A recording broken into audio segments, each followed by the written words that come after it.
It's so silent. Oh, I thought my internet went out.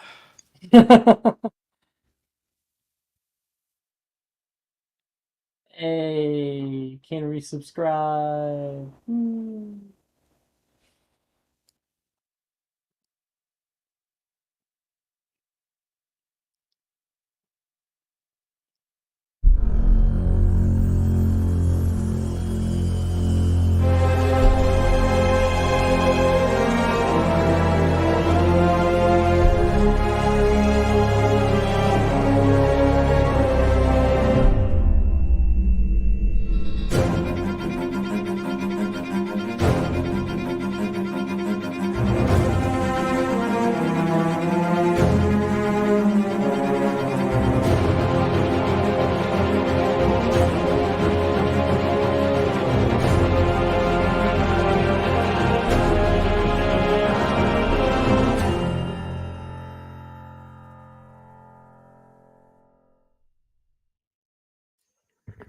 Welcome everybody to Magic Mysterium Sunday afternoons.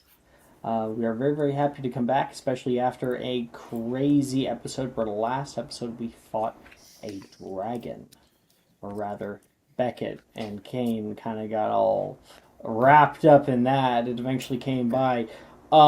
Didn't it kill 2 people? It did. Yeah. Three Killed people? two out of the Or 2 3 people? poachers, 2 out and of 3. somehow a Fig got away. Yeah, victorious. in a absolutely bloody manner. I saved the egg though. Yep, Kane does indeed have the egg, much to the chagrin of Brett, who definitely advised against it, citing mortal peril as the reason. And Kane was like, "Nah." It's like, let me hatch I'm it sure. first. I'm sure that won't come back to bite him. That'll be fun. But after that, you guys were all able to come back to Hogwarts. The next week of school flew by in a flash. Quidditch tryouts, more arithmancy and homework, and difficult transfiguration concepts were all you could focus on. But the memory of that dragon still haunted you. How close many of you came to death. I believe everyone can see Thestrals now. Yep. Everyone. Snow began to fall days after the incident, blanketing the Scottish countryside in a comfy pillow of white November snow. This weekend there seems to be a warm spell, though. It's good. It's got to all melt, be a little bit hotter. And so, with the start of that nice warm new weekend, clubs begin. And as you guys are all sitting, having breakfast, just starting to wake up, grabbing your tea, coffee, water, juice, whatever you wish, with some pancakes, some waffles. There's cereal for some of you guys, and letters being fluttering down. But for some of you, not just letters, there is a blanket of white papers that are fluttering down toward all of the tables here, and there is a newspaper that has started to circulate in the space. I will kind of show off that newspaper for stream.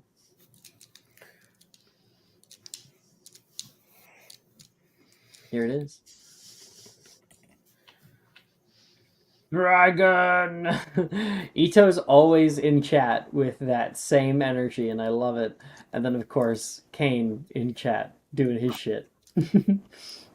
Is it really a Magic Mysterium stream if it doesn't start off with this comment? It's perfect. You guys open it up and you can see small moving pictures. It is entitled Order of the Sky. SKYE. And you can see underneath of each one of these like little columns, it says Similian Sky. There are moving pictures on its face. It says Nightmare on Halloween at Hogsmeade. And you can see an actual image of burning buildings and a dragon pulling its head out of the three broomsticks, kind of roaring out into the space around you. People running, hiding. And that kind of animation just replays and continues.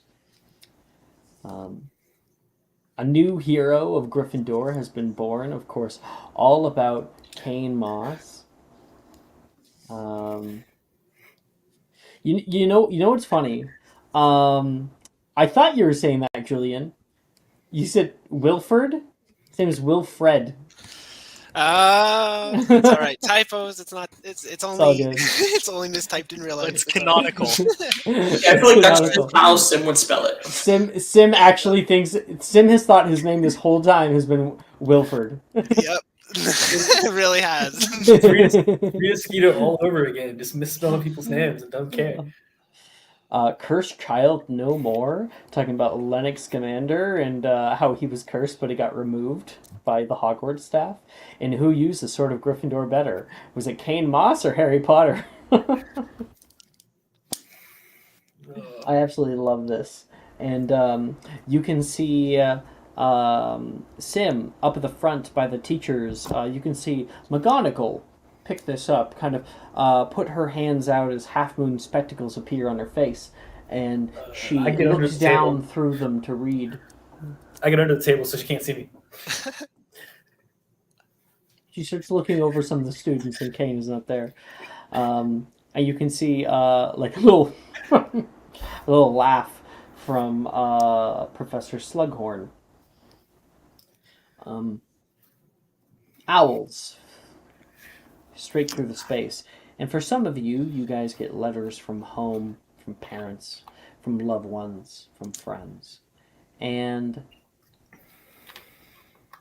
Cassie and Sim. The two of you find letters that plop right next to where you're eating. They are a dark satin emerald color. And as you flip, they have your names on them, specifically to Mr. Similian Sky, to Miss Cassie, Cogsworth Winthrop. And it's written in like calligraphic and like this gold font. And as you flip it over, you can see a wax symbol that has been pressed to close the letter. Oh, this is really fancy. On its face, you can see the symbol of a slug. I wonder what this is with the slug on it. It came and it was sitting here next to my new Ponytail catalog. Oh my gosh, I got one too! Rin says, putting her hand up, and kind of waving it around. Wait, Cassie, I kind of missed that. Pony catalog? You have a pony catalog? Pony That's tack. so great. Yeah, tack catalog. Like Dover Saddlery catalog. Oh my gosh. So much Cassie lore every single session. Yeah, seemingly Rin has it. Is there any other Hufflepuffs who have one? I don't think so. I think it's just Rin. Yeah. Yeah, Ren and Cassie. I'm sad that Margot's not with us. Oh. Well, I don't even know what it is yet. I haven't opened it. I wonder who it's from. And Rin's gonna open up hers. All right, well, let's open this up and see. But she's gonna take a knife from the table and very carefully. There's a way if you use a knife that you can open up the seal without breaking the seal. I've seen it done before in movies. Like on the side? Yeah, it's a wax seal, correct? Yeah. You put the knife underneath it and you make the wax de-adhere from the paper underneath. Yeah, And yeah. you can pry it up so that the seal remains intact, and that's how Cassie will do it. She wants to keep the seal intact instead of break the slug seal. Rin just rips it open. And Sim, are you reading yours? Yep. Yeah. Okay. Very slowly peeling it off. On its face, you can see a same like dark emerald paper that unfurls and hovers in the space in front of you. And with golden lettering, you all can see this. Oh, is it not? That's weird. It's not. It's not showing me that it knows that this is a screen. Oh, here we go. You see this. Your accomplishments have not gone unnoticed. You are cordially invited to the Slug Club for a night of rabble-rousing, strong drink, and good company. The Slug Club. Is this still, is there's something about this I'm missing? I'm assuming that it's good to go to the Slug Club. I don't know if anyone else at Hufflepuff knows very much about Slug Club. That would be more so the Ravenclaws. But there is a more of an explanation, essentially, that it is like a little fun party club put on by Professor Slughorn for those he feels a connection with. Oh well. This is wonderful. I feel honored to be invited. Hope you guys enjoyed that. I actually made this, Oh, that's awesome. Very, very cool. Yeah, It's always been one of my That's favorites. nice. and you might notice that it's a snail. Two That eyes. is, yeah, that is Oh. Just amazing. noticed it. It's a Yeah. snail. Does this letter say anything about bringing anyone? No, there is no +1. Okay.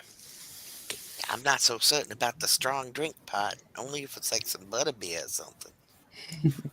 Yeah, that would be more so for seventh years. Seventh years, yeah, he will. He'll share a drink with you.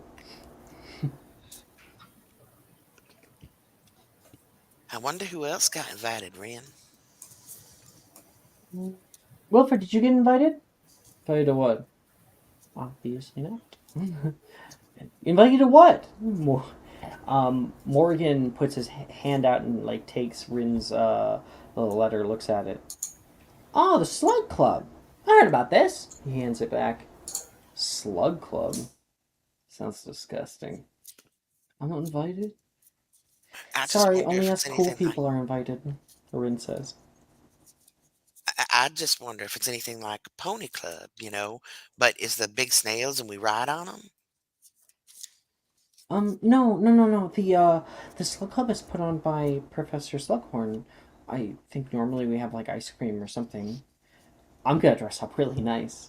Do you have anything nice to dress in, Cassie? Um.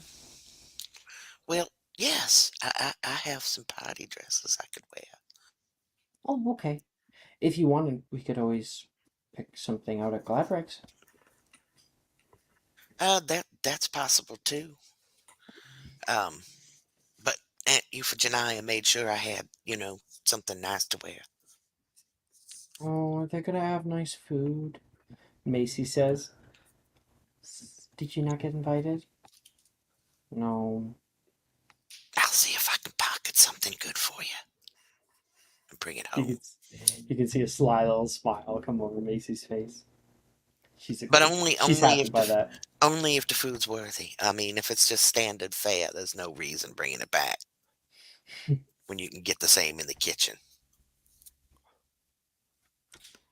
And that is at least the morning. Of course, we do not actually have classes, so as you guys can hear the bells ringing, bong bong, bong bong, signifying your guys' free time for the weekend, many people are starting to head off to different clubs.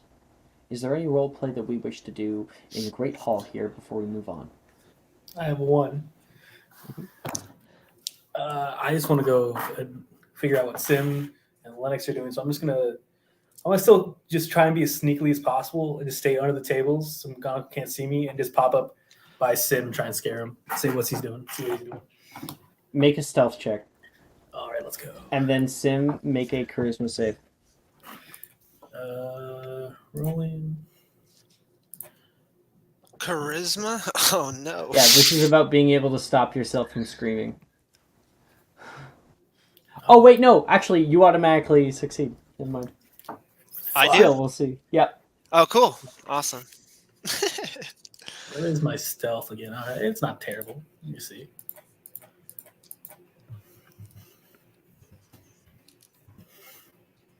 Oh, it's not even good. What did you get? A 12. Everyone else can see Kane softly, like, starting to come up, like, looking away, looking back at Kane, and coming back over. You can see a kind of shit-eating grin that he has on right now. And what do you do to scare Sim? So I'm still trying to stay under the table. I'm just gonna like kind of pop in between like whoever Sim's sitting next to, and just kind of like pop up through like the chair and the table, and just pop up and like, hey Sim, what's up? Hey, Sim, what's up? And you're right there. You can see next to him, Drusilla just kind of jump. Oh my gosh. And Sim does not move, does not flinch. Yes. Sim as you approach, he has a big book. Generally he has a lot of small books, but this one is quite large. Same deal, you cannot read it. It's just all jumbled words. And he's writing, and as you jump up, he kind of gives you a side glance, looks back at the book. Hey Kane, how's it going? It's good. One thing, well, two things. How was Quidditch tryouts? I don't think I saw you too well. Did you do good? Bad? Good slow? So Alice, I was gonna do Quidditch tryouts. Is there any way I could like roll for that now, or is that a downtime thing? We Quidditch tryouts are we won't be doing Quidditch again for a while. So there Yeah, really wouldn't just be for any point. story wise. Like I don't care if we Well, play. are you already a part of the team? No, I never announced it or asked. Oh, okay. He wasn't here when we did tryouts last time. Yeah, sure. So what position were you looking for now? Keeper or What chaser? are you, keeper or chaser? Okay, Yeah. keeper, I believe. Chaser if Keeper, if I can, but I'll take whatever is available. keeper is an acrobatics check. I think chaser is too. They both have an acrobatics check, and then there's a strength save for keeper, and then for chaser there's a sleight of hand check. I'll do chaser because I have a good sleight of hand. Oh, is it sleight of hand? Is it sleight of hand? I don't know. I think it is to steal the ball. I think is one is to do with sleight of hand. Oh, I have to like scroll way up in my notes to find it. Oh, here it is. Quidditch tryouts. Chaser's acro check in sleight of hand. Yeah. Okay, so I do both. Yep. So sleight of hand is a 6, I think. Double check. Okay, acrobatics is a 3, sleight of hand is a 6. All right, so I'll do acrobatics first. That's terrible. This is for the chaser tryouts. Yeah, and then sleight of hand. That's a 20. I got a natural 20 for sleight of hand. Yeah, I mean, yeah, you got a 6 as well, so that's interesting. Go ahead and make the acrobatics check again for keeper, and then a strength saving throw. Acrobatics 9. Damn, my acrobatics is letting me down, and then strength is gonna be 0. Strength save. Strength save. Let me see. I don't think it's anything anyway. Possible it could be different. It's 0. Yeah, 0. 19. I got a 19 on the roll. Wow, that's so funny. You are offered a reserve position as a chaser. That works. They didn't go too bad. I need some more practice on the broom, but I was offered a reserve spot for now. That's awesome. What is it? I'm gonna beat Ravenclaw this time in Quidditch. Second thing, I'm gonna slam down the newspaper. What's this? We talked about this. I understand, but still. Look, you could use some confidence and maybe, some recognition, maybe. And being, as far as everyone's concerned, that dragon just plummeted to the ground with you on top of it, with the sword in Gryffindor in hand. Why not take advantage of that? Okay. So now No I've way killed. Kane pulled the sword of Gryffindor. You can see Sally and Sam walking over. I did. I This don't. little runt, she's gonna say, put her hand on your head and like shaking your hair a little bit.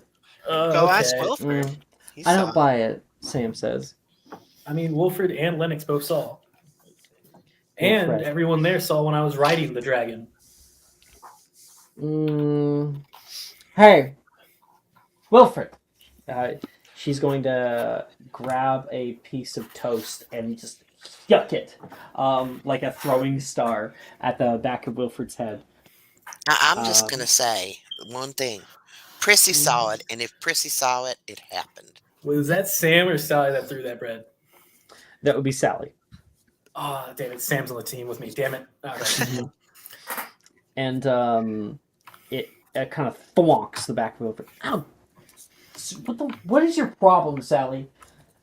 I heard a rumor, a newspaper, she says, but holding hers she already has, that Kane pulled the sword of Gryffindor? Only a true Gryffindor is able to do that, so to speak. And they say you saw it. Wilfred looks toward you, Kane. Looks toward Sally. Looks toward you again. Yeah. He says, See? and he's so nonchalant about it that you can see Sam kind of is taken aback, and Sally looks at you, looks at him. I don't buy it. And Sally's going to walk past. Congratulations, Sam says. Thanks. All right. Okay. Newspaper done. Okay. Sim. So, I think we need to have a talk about something. We should, if you have anywhere more private at some point during the day or in the next coming days, we definitely need to have a conversation. I'm sure we can find something. At least I know a few places that are private. We can go. Besides that, I don't know. I'm glad you got at least a spot on the team. It's not a starter, but hey, you'll get there. I want it more for just the broom practice. It is already very difficult to cast spells on broom as is. Might as well just try to at least develop some maneuvers. Just no hard feelings when you have the ball and you get hit in the face with a bludger butt. Okay. Good luck hitting me. All right. Kane will go off and annoy Lennox, but that was just more randomness. Can I roll to see if I can scare Lennox though? Lennox Sure. Is he let's still go. here? Make a stealth. It's more imaginary me. Oh, You are like creeping up behind him, and you watch as he's like eating his meal, and he goes like this and smacks you right in the balls. Fuck! Just dropped. Kane is dropped immediately. I told you can't scare me. I'm too quick, he says. Too quick, my ass. Fuck. You get me anywhere else, I would have been fine. All right. Yeah, that's all I want to do. I just want to try and scare Sky and Lennox. Jean-Francois, Ren says. Did you make it into Slug Club? Slug Club? What is that? Oh, it's just like a little get-together for some students. Oh, I I guess, yeah. love get-togethers. It's invite only. Are you in, wait, I have to see which one she's in. Shit. Just gotta ask you what you're in. Un momento, por favor. No, I scrolled too far down. Let's see here. Yeah, she asks, are you in Fantastic Beast Club? Fantastic Beast? No, I'm not. Oh. Okay. He's gonna continue to her meal. A little let down. But I would love to join. I guess maybe. It's one of the only clubs I was a part of this year. My dad Oh said I no, should my focus on internet my went studies out. more. I haven't been getting the best grades. So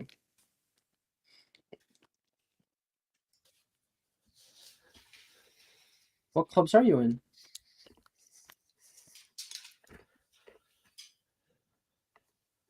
Francois? Is he gone? I Yeah, think his after internet his went out. internet went out. Oh. He's in no clubs. Is Hello, Forzen. hello, hello. Hello. There Hey, he is. Oh, sorry. that's how I want to spell I Frozen for the rest of my life. yeah, Forzen. Forzen. Forzen. I What did what not clubs are catch you a any part of of? that. I kind of. Well, I'm kind of new here. I haven't really. And what clubs do you have here at Hogwarts? Oh my gosh, you didn't sign up for any clubs? There was a club sign up. Yes, she says, and she's going to like take out a piece of paper and start writing down. Okay, so there's Fantastic Beast Club, Wizard Chess Club, Fantastic Horticulture Club, Dueling Club. That one's really big with a lot of people. Artisans Club, and Slug Club, but that one's invite only. What Yeah, exactly is the Artisans Club? Um, I don't. Marco, aren't you a part of that club? Yes. Maybe you can tell her. So Artisans Club, it's pretty much just like it's art club basically. So they do paintings, magical and muggle, and Statues and stuff. yeah, statues, and I think the only people that are in it are like Brett and Graydon. are you in Um, it, Margot? not Graydon. Darian. Darian Darian. is technically in it. But I yeah, it's think not a very popular club. I think I seen Margot in Artisan Club. She was carrying a few art supplies. Mm, um, do you know how I can sign up? I think that as long as you sign up by the end of today, then you should be good. Ah, today. Yeah, you can sign up for as many as you want, or as little as you want. Yeah, I guess I'm going. What club are you in? Fantastic Beast. Yeah, I just recently joined that one. And then I was gonna, take a side seat for Dueling Club. You know, watching everybody fight. I think I had enough dueling for quite a bit. Maybe you could sit with me. Were you in Hogsmeade when it happened? Oh, I was down the road. There's a lot of yelling. I just kind of ran. Yeah. C'est pas pour moi. It's not for me. It's dueling's not my thing. Uh, not for now, at least. That's okay. I mean, especially after something so scary, I get going away from fighting for a while. It's just, you know, people fighting, taking off their robes, ripping their sleeves off. It's all a little bit exciting. Yeah, I guess it can be exciting in a classroom, for sure. In a classroom, no one gets hurt. Yeah, not really. Maybe I'll check it out sometime. Hey, she gets a little bit closer. If you want to talk about what happened, just let me know, okay? Uh, Jean-Francois will put a hand on her shoulder and say, "Merci, thank you. You really appreciate the care." She'll return to her meal. Like a little smile on her face.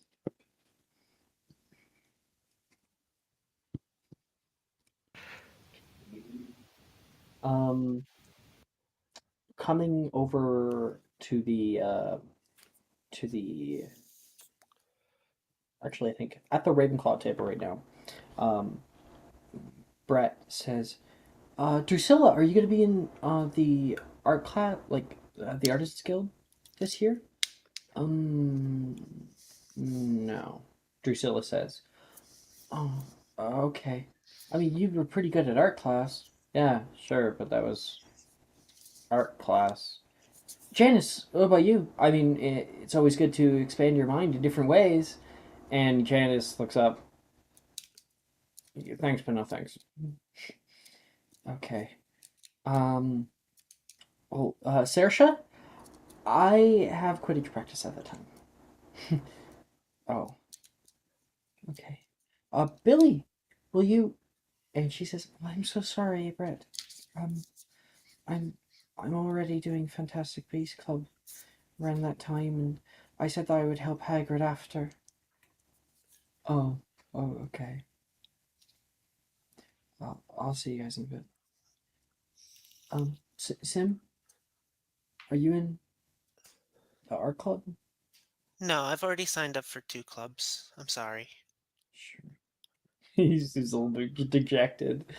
And you can see as he gets up, heads over toward the Hufflepuff table, and Margot, he kind of sits down next to you.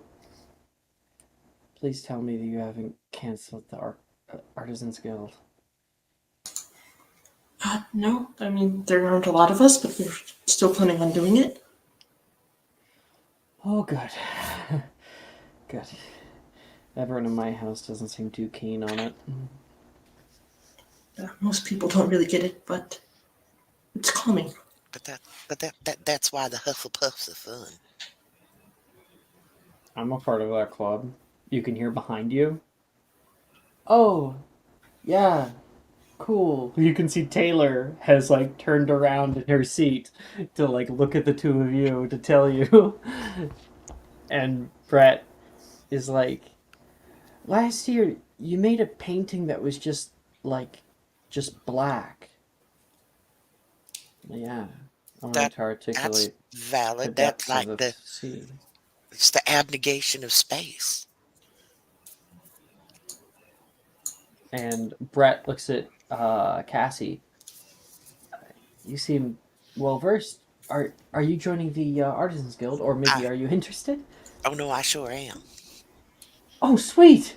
That's great. We need enough members to continue running. Yes, Yeah, they told us I'm right doing a out. bunch of clubs. So am I, as many as I can, honestly. Everything but dueling club. Oh, that's not I'm in much a of my lot of clubs taste. too. From the floor, I'm Kane's sure gonna it'll be ask, really fun.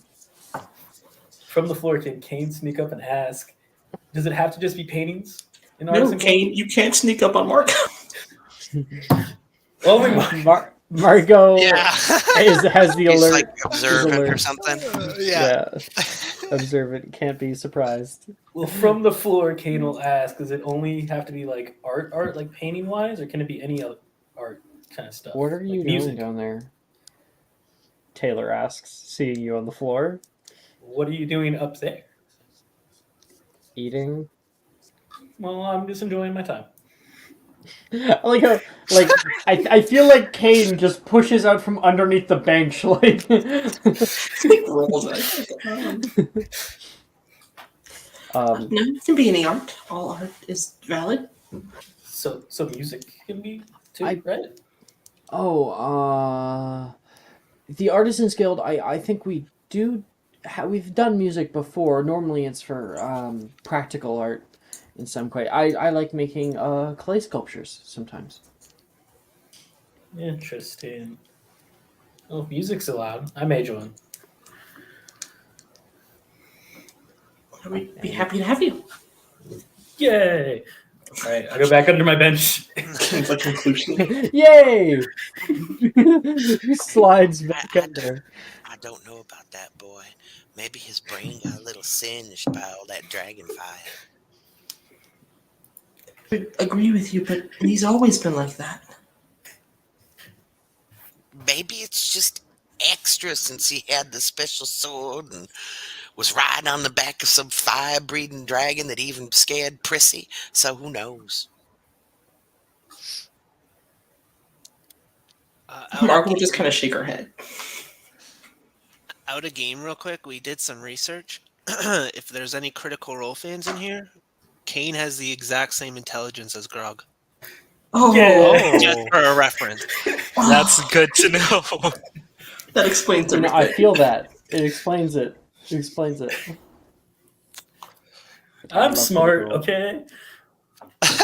I am so excited by their announcement that campaign 2 is going to get some love. I am Same. I'm so down for that. My favorite campaign. Yeah. Campaign That's 2 like my is favorite my one. favorite. I love those characters. It's Yeah. beautiful. Yeah, that campaign was like, it was so gritty and became so rich with like party dynamic, even more so because like season 1, like the Vox Machina was like so like high fantasy, and they almost were like low fantasy in a high fantasy world. You It was know, great. they were the underdogs the entire way through the story. They They- never really became like They didn't even. huge. Yeah, it was I great. wow, the voice got But I mean, nothing is ever going to top Jester's moment. Oh Yeah, her God! sending spells Dust are of just the deliciousness. greatest I too, mean, though. All of her sending messages. There's like a Yeah. clip on YouTube, 30 minutes long. Have you I- seen the cupcake sim? The Yep, dust of Of deliciousness. course. Yeah. unbelievable. I can't wait to see that in animated form. I watched that live, and I was Jordan and I were like, "What?" Like the whole time. I just That was can't an wait to epic see moment in Tusk D&D. Love. I Tusk now see. Love. I've once again gotten behind, so I'll probably never catch up. But character-wise, my favorite characters are like in this season Mhm. Oh yeah, because yeah. I love Laudna. Yeah. I Cool. love Laudna. I've never really liked her characters that much, but Laudna Laudna's is an just ace. amazing. Yeah, same with Ashley. Like Fern, like is the Oh my funniest God, character Fern. I've ever seen in my Oh life. man, because you I know, love She just Fern. I murders them love both in that character. I love Ashley Johnson. I think she's much better with scripted acting. I don't think she's really that great when it comes to like improv. But if you look way back in the day when she was playing Pike and stuff, but Yeah. like she's gotten better and better and better. And her playing Fern, she's at her peak. Like that is her at her most chaotic, most amount of fun. She's been doing amazing. I just Yeah, realized forward something to really seeing bad. totally her, agree. I'm looking forward to seeing her live action along Mm. with Oh my god. one of the major Guild Wars 2 actors, which is Joel. Mm. So I'm looking forward to them popping up on The Last of Us in live action. Oh my! What did you say, Kane? I just realized something that me and Grog are both dumber than an actual troll with an intelligence of 7. Oh I my mean, God! your in intelligence our is game, 7? they have an intelligence of 4, I believe. In Okay. Harry phew, Potter. I was a little worried. smarter. A little smarter. Plus, Maybe That's smarter. Kane isn't actually a half blood. Maybe he's part Maybe. troll. yeah, maybe he's part troll. I got the strength for it, yeah. Yep. Who knows? Maybe a side adventure. If you wanted that, I mean, like Jordan and I have done part troll characters before. Yeah, I think Oh. Jordan's We playing. have Omar. Yeah, Yeah. Omar is a part troll character where we take the giant feature and then we add like a plus to strength and a major negative to intelligence. It'd be And I would Yeah, do that that's so great. fast. I will talk to 'Cause you after the game about that. it is a canon thing because the Flint family, for instance, is one that is tainted with troll blood, and so in the movies and in the books there is someone called Marcus Flint, I believe. He is Omar's cousin, and he was held back at Hogwarts like for 6 years or Wasn't something he like that. the Slytherin beater? He Yeah, he has, graduated like, Harry's bad teeth. second year at Hogwarts. Yeah. And he had been there. He was like a super senior. He had like a beard. I will gladly discuss that with you after this campaign if maybe switch it over because I think that'd be way funnier. Oh, yeah. I don't quite get it. Alright. I don't understand. It makes so much sense for Kane now. Anyway. Where were we? So I wanted to maybe Yeah, I wanted to. Okay, let me just continue. The first club that we have on the docket here, and I recommend taking as many clubs as you want to participate in. If you don't take any clubs, you're gonna have a real boring session. um, so, firstly, we have Fantastic Horticulture Club. Who wants to be a part of it? I grew Marvel. fruit, so I'm gonna be in the club. Maybe I can have another rhubarb someday. What is Fantastic Horticulture Club? Because I'll be honest, I have no idea. It is Plant Club, Oh, Herbology Club. I'd be there. I'm pretty good with herbology. I'm good. I kind of want to be there, but I'm trying to like separate Jean-Francois Tuesday and Jean-Francois Sunday. So I think that might just be too I was gonna should ask I that join? about I think is you your should. characters all the same? Yeah, I'm gonna That's just join awesome. in. That's really Yeah. cool. Yeah, I was too lazy to make a character for Tuesday, so I'm just doing an older version of this character. You could also just be there too. Yeah, Yeah. Like It in the could yeah. I'll work. check out the Fantastic Herbology Club. Yeah, I'm double checking, but I think I have a pretty good herbology. 4? Yeah, I'll do it. Why not? I'm good. Argo? Yes, Margot will go. Okay. Fantastic Horticulture Club. Just to be clear, every single club has a perk that you can gain for being a part of that club. However, you can only gain the benefits of one club. Okay? Every year you can change it if you wanted, but Fantastic Horticulture Club gives 1d4 to herbology checks and any knowledge checks related to plants. So, the Fantastic Horticulture Club meets in the Clock Tower courtyard, where club leader, 5th year Faye Terrell, greets you all. Her soft auburn hair is put up in a bun, with bangs coming down on both sides. Light gray eyes look down at you. Happy you've come! Hope you brought your packs and change purses, she says as she gestures for everyone to follow her. She leads everyone forward along the path to Hogsmeade. The other members of your year are Sadie, Juniper, Taylor, and Nate. You can hear Taylor go, "Yay!" She continues forward down the path. And Nate says, "We don't have to worry about the dragon, do we?" No, the dragon's dead. The dragon's gone. Cain Wait. killed it. Did Cain kill the dragon? No. No. No one saw though. That's the thing. They just saw the dragon plummet to the ground with a kid on top of it with the sword of Gryffindor. That's all anyone saw. Oh, the dragon did die, didn't Yeah, it? the guy Yeah. killed it though. The The poacher. but Cain was on top of it with the sword of Gryffindor. So the way Sim has played it, Yep. because no one actually saw the dragon die, was Cain pretty much killed it on it and it plummeted into the street. Hey, Sim- no way. Nate says. Sadie's like, really? I mean, it was for defense. You were defending others, right? Well, Cain, from what I know, he was in the Forbidden Forest with Wilfred. Oh wait, Cain's not here. Yeah, so I'd be explaining this. To Right. him. Wait, Cain did that? Wait, he Yeah. was defending other people, Oh, right? he Well, was. He started off in the Forbidden Forest with Wilfred, and the dragon attacked. It bit Wilfred, almost killed Lennox. Wilfred. I'm gonna keep calling him Wilfred. Wilfred. But you know his name is Wilfred, right? Wilfred Rin- or Wilford? I might have misspelled his name in my paper. Anyways, he jumped on the dragon's back, rode it to Hogsmeade, where it attacked the broomsticks, and then it was going down the path, and it just fell, smashed into the ground with him on top of it. Jeez. That must have been really terrifying. Juniper's like, oh, I would have paid to see that. You forgot the part where it was breathing fire.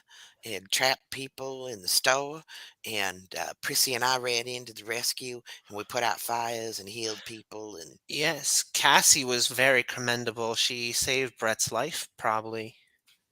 Cassie, if you're going up to Hogsmeade, you can probably ride Prissy there.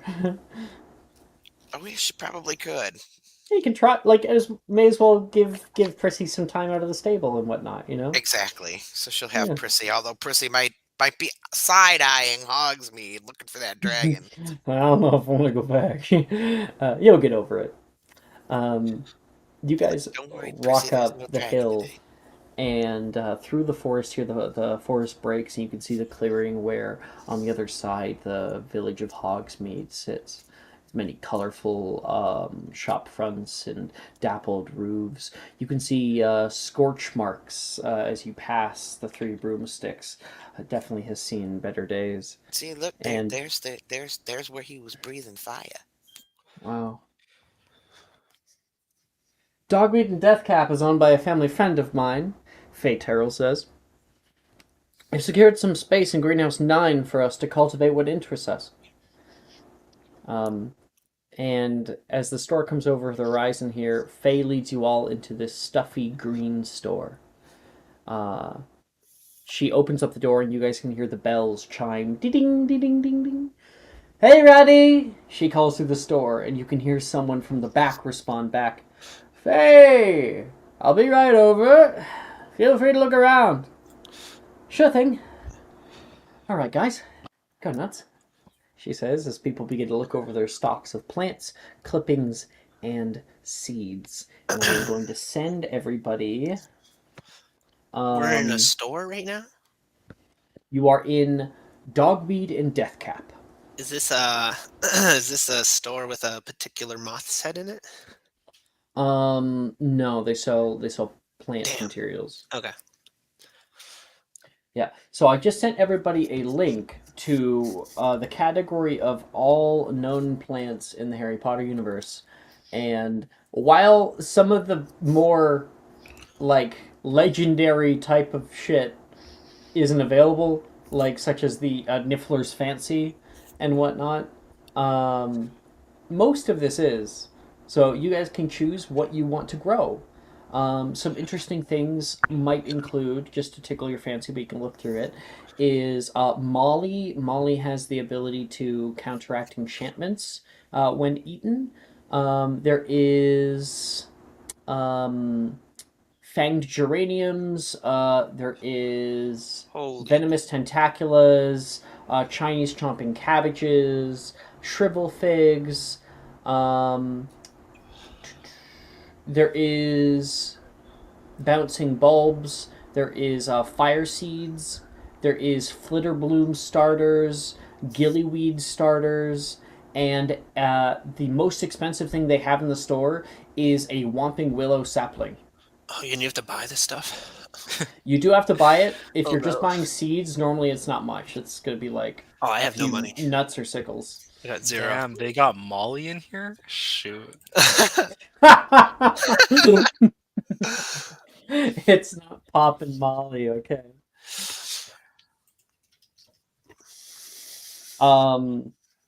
Sim, as you are looking over all the stock, you pull off some of the seeds, look at the price, and put it back. You kind of pat your pocket, and from beside you, did you not bring any money? You can see Juniper standing beside you. It's a long story, but most of my money was stolen last year, and Stolen? yeah, well, I didn't go to Hogwarts. I went to a private magical creatures school. I didn't really need to learn much about spells. I was able to teach myself quite a bit. But we went to visit a sanctuary, and Nifflers are quite the interesting creatures. And when you're trying to interact with one and another one just comes up behind you and steals all your stuff, you can't really do much about it. I've heard from Nifflers from Billy before. She seems fascinated with them. They are quite fascinating. But yeah, I wouldn't want to tell my parents about such things, so I didn't bother to ask for anything additional from them. Your secret is safe with me, she says. Thanks. Appreciate If it. you want something, some seeds, just let me know, okay? I was looking at these fire seeds. They're quite interesting. The fire seeds are more expensive than normal. They are 5 galleons. Yes, a lot of the things in here are quite interesting, but I'll come back when I have some money to spend on it. Are you sure? Yeah, don't worry about it. Thank you though. I appreciate the offer. Whoa, no way! They actually have venomous tentaculars. She's gonna run over, and she can see inside of like a large glass canister. There is this coiling vines that are curled through. They kind of move softly as she comes near. Those are quite interesting. I mean, their venom is deadly. Many people die every year just getting close to them. So I've read. Really cool. Kind of metal. How much one of these? She yells back at the shopkeep. The shopkeep, this old man with kind of these mutton chops that connect down to with a large bushy mustache, white color. He looks over.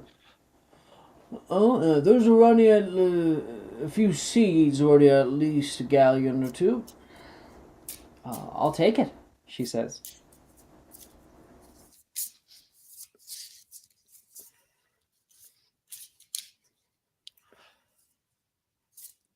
Anybody I, know what they I'm want to purchase? I'm surprised there's no feverfew. Fever what? Sadie asks. Feverfew. They have a lot of mundane herbs here that have been used as Muggle medicines in the past, before modern medicines. Things like witherbark and feverfew, St. John's wort are all considered like healing plants in the Muggle world. Well, I feel like the Muggles have gone pretty far in medicine. In some ways, farther than wizards, and in some ways, maybe wizards have gone farther too. Yeah, and some of the things I think they do maybe are going too far, but that's another story that we won't get into today. Um, but there was a time when basically they had their own herbal remedies, which much like making a potion and such, and that dates all the way back through our history. If you wanted to make something nice, what about stargrass? She says, grabbing like a little packet of seeds. Oh, I'm absolutely gonna grow some stargrass Here, she's gonna hand it over toward you. and maybe some valerian too, because you can make a valerian tea, and that'll help you sleep. Do they have chamomile? Just gotta look at the list for chamomile. Over here! Faye yells out from the other side of the store. She overheard you. They do.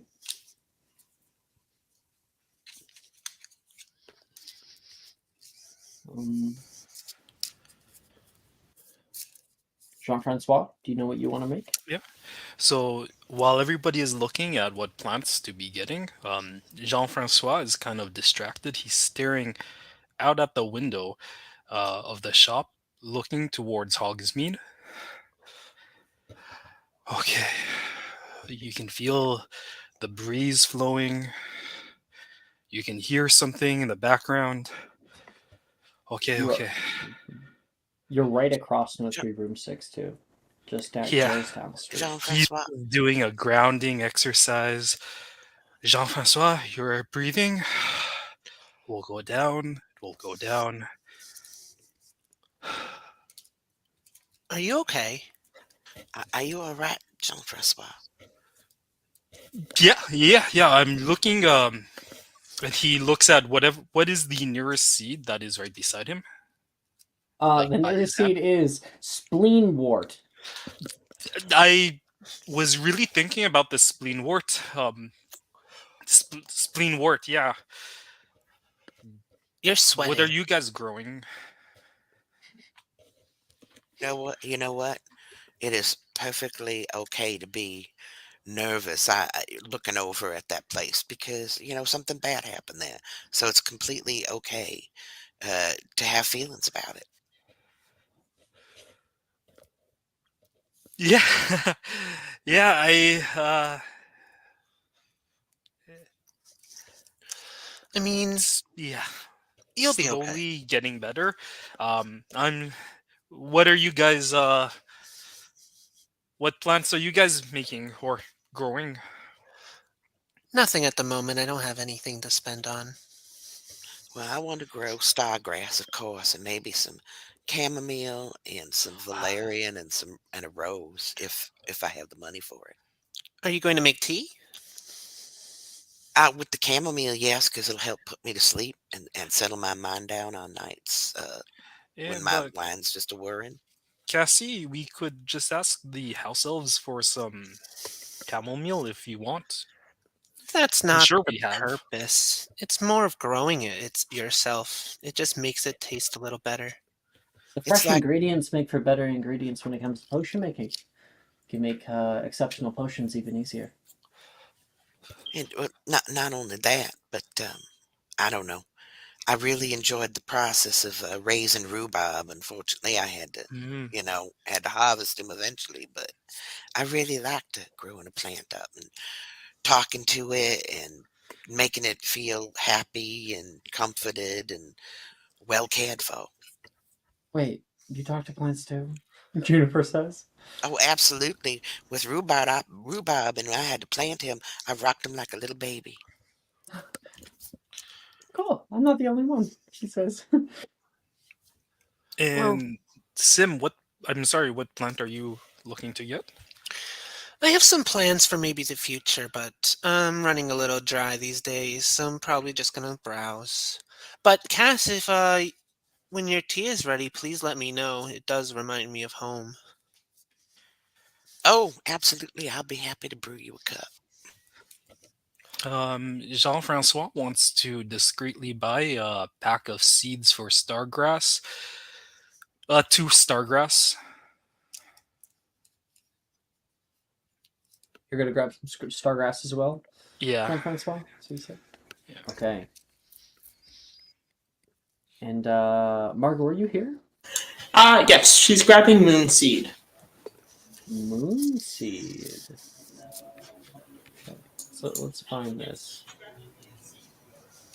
Moonseed. Let's see.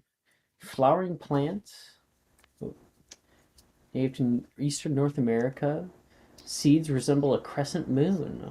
All parts of these plants are known to be poisonous. And it is the main ingredient of the moonseed poison. Cool. You're able to grab a few of those. And so no one got anything, I think, particularly too egregious. So I will say 2 sickles for all the seeds that you guys are getting. And Sim, are you sure you don't want to buy anything? Juniper is offering. Nope, Sim is too proud for that. If Okay. I I assume Jean-Francois? the rose is like because growing roses from seeds will take years. So is that going to be a cutting or a slip? I have no idea about rose growing, so I Yeah, I'm not an actual generally, herbologist. generally roses come in already plant form because they're taken from cuttings from another plant. I know like roses they grow back every year because I used to have like a rose bush on the end of Yeah, on the they're side of my perennials. house. Yeah, Correct. but interesting. Yeah, like if not seeds, then you would get like clippings or like Perfect. starters, so they kind of have like their own like little pack for them that you can take away. But just as we are exiting the shop, or as we're preparing to leave, Jean Francois will both go up to Cassie and Sim individually and hand them some stargrass seeds and just say thank you. And he'll leave it at that. One thing to also mention, I don't know how this would affect Francois, but Sim is there is like a shine under his robes. Oh, And depending on your perception, there is like an armor, like a hide type. He's wearing something under it. uh, yeah, he Jean-Francois becomes a bit hesitant as he approaches, as he sees a familiar shine as he approaches you. But Are you sure you want to give me these? yeah, it's herbology club. I mean, we're all going to be growing stuff, right? Okay. Well, if you ever need a favor, feel free to ask. I don't like to take things without some sort of payment in return. Nah, that's what friends do. No worries. Did you know that a good reason to grow the rose is, in the fall you get the rose hips, and if you boil those into a tea, it's very, very high in vitamin C. Roses into tea. Hips, the seed pods that Ah. come after in the fall. I've never tried that. I'm sure it tastes good. I've always been kind of interested in plants. I'm terrible with plants. Everything I touch dies. Taylor says, and you didn't even realize she was there. I'm sure that's not completely true. You just have to No. give it a little love, Taylor. I have a T in herbology. Maybe she doesn't have any love to give. Marco will look at Sim. Shh. Everybody has some love to give. They just have to discover it in themselves. Yeah, that's good advice. I'll look into it. That's what she says. Okay. Everybody is escorted out of Hogsmeade and back toward the castle. You exit out into the greenhouses, and you can see in Greenhouse 9 that Faye Terrell pulls out a key that was given to her, sticks it into the lock, and clicks it open. Inside, this greenhouse opens to you, and you can see a kind of darkened greenhouse. There is old potted plants here, some of which have wilted, either withered and died from lack of water, or the pots themselves are cracked with soil spilling out. There is stacks and stacks of fertilizer that is out here. Obviously, this greenhouse has definitely seen better days. On the far side of the room, there is a huge vine that seems to be pushing out of the ground and hits the ceiling, kind of spiders all along all the panes of glass, taking up every ounce of little bits of light you can find. So the only amount of light that's in here comes from the small shafts of light that are between where its leaves are. And for all of you guys, you can choose what you want to grow and make a herbology check. Hey, Alex, can I also roll to see if I know what kind of vine that is? Sure.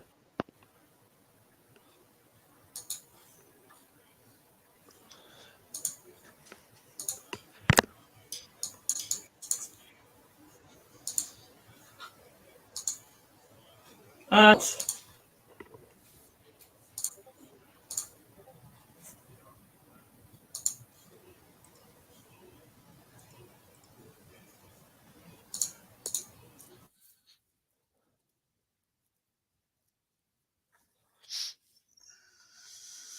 Make a herbology check. 23. yeah, I rolled a 12. Okay. This is a girding vine. Girding vines is one of the ingredients used in the girding potion, and so that kind of explains it. The girding potion makes you feel like you have a lot of energy. It also makes you feel like you're a lot stronger, and so this thing, having overtaken literally the entire greenhouse, like light that's coming in, shows its resiliency. Well, this plant gives a whole new meaning to gird your loins. Guess so. He's a selfish little bastard, isn't he? Juniper says, looking up at him. seems to have really thrived here, though.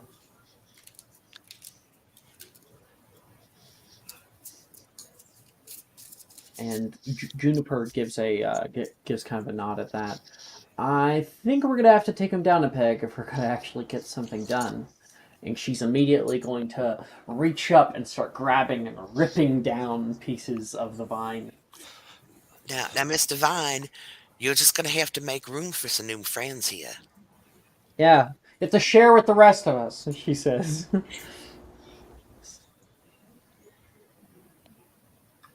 And I'll have a herbology check from everybody. If you haven't done it already. Oh, it looks like people already have, yeah?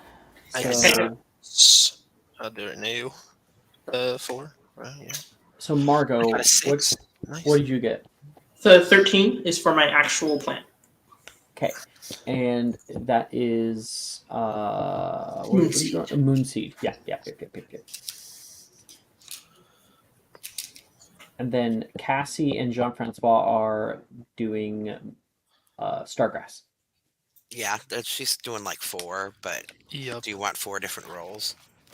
No, it's cool. You're doing Stargrass, Cassie, and then you're doing a bunch of like tea ingredients, which is fine. Indeed. Whatever Jean gave me, I tried and got a 6. Yeah. Sim, you aren't really paying a whole lot of attention when they're talking about that big vine. And so you set it up in a little corner of the greenhouse, and it practically does not grow because of the amount of, there's like no light hitting the area where you have right now. Everybody else, though, is able to successfully make yours either over the next coming weeks or so.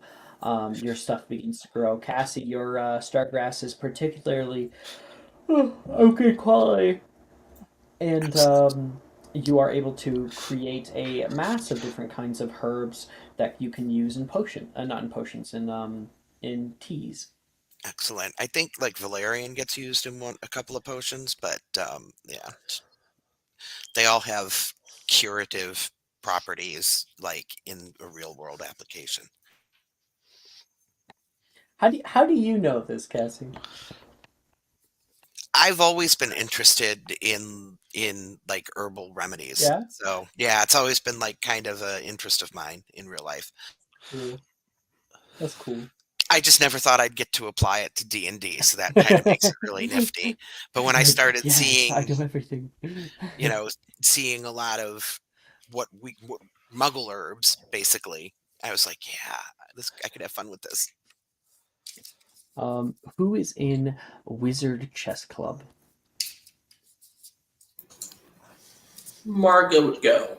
Surprisingly, Kane. Hell yeah! Let's get Kane in on this. I'd go as well. Yeah, I was like, Sim has gotta go. But Cassie, Jean-Francois, you guys aren't, yeah? Nope. No, chess I don't think is her strong suit. Of course. The Wizard Chess Club meets in the Great Hall. Sets of chessboards are set up along the length of the tables. Welcome to Wizard Chess Club. A sallow-faced Sildarin boy speaks up. He has straight black hair with one long white streak running through it. His name? Harris Hornet, 7th year. Wizard chess is a game of cunning strategy and millions of different possible moves. The Nimzowich defense, the Torre attack, the Reti opening, the Queen's gambit, you'll learn them all, and how to counter them. You have all been given a number based on your ranking within the club.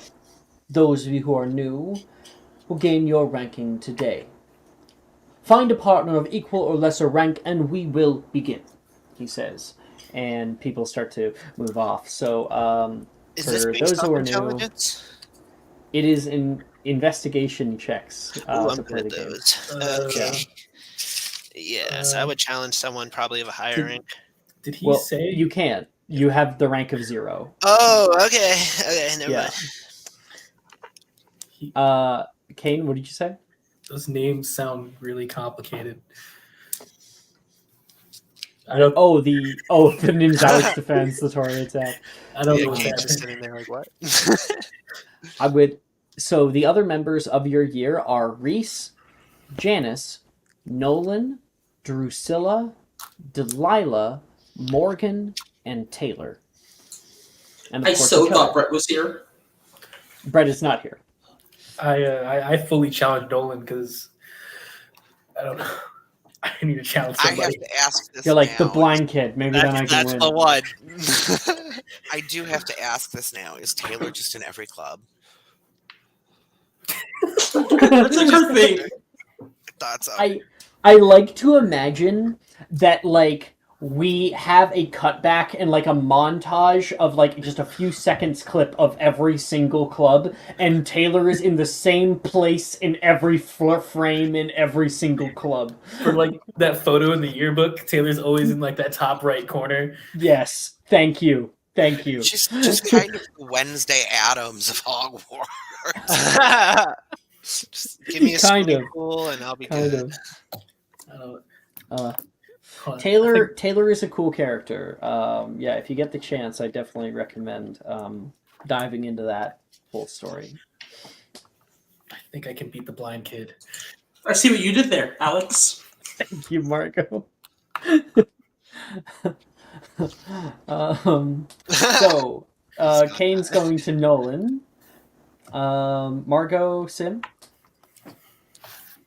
Whoever wants to challenge me. You will be picking... Okay, well then I would like you please to roll a 1d8. Sure. 1d8. 7. Okay, you sit down. Somebody sits down after you. She puts her hand out toward you. It's Taylor.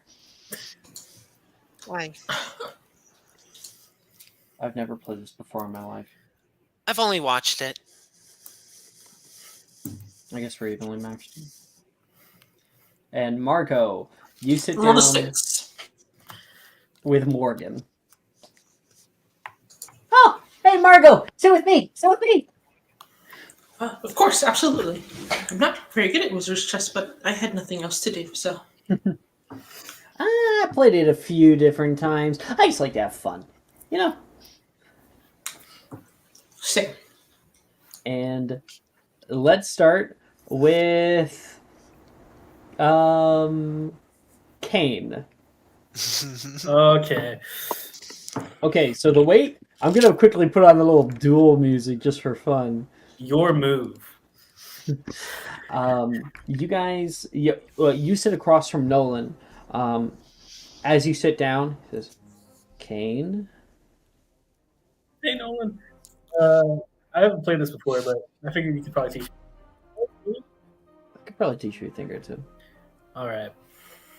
Just know, my pieces are no waste of space or a waste of time.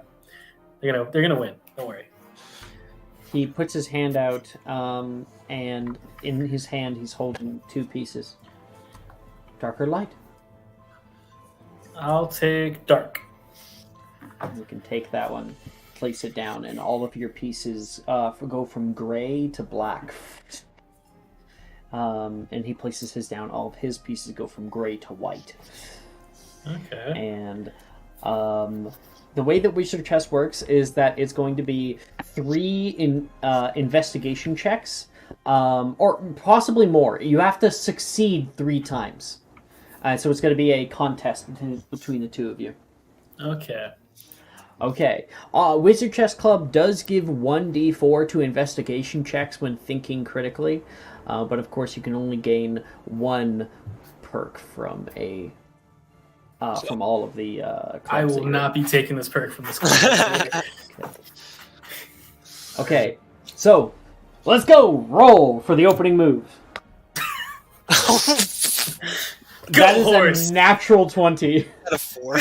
Go, horsey, go! Go, horsey. It's called the Knight.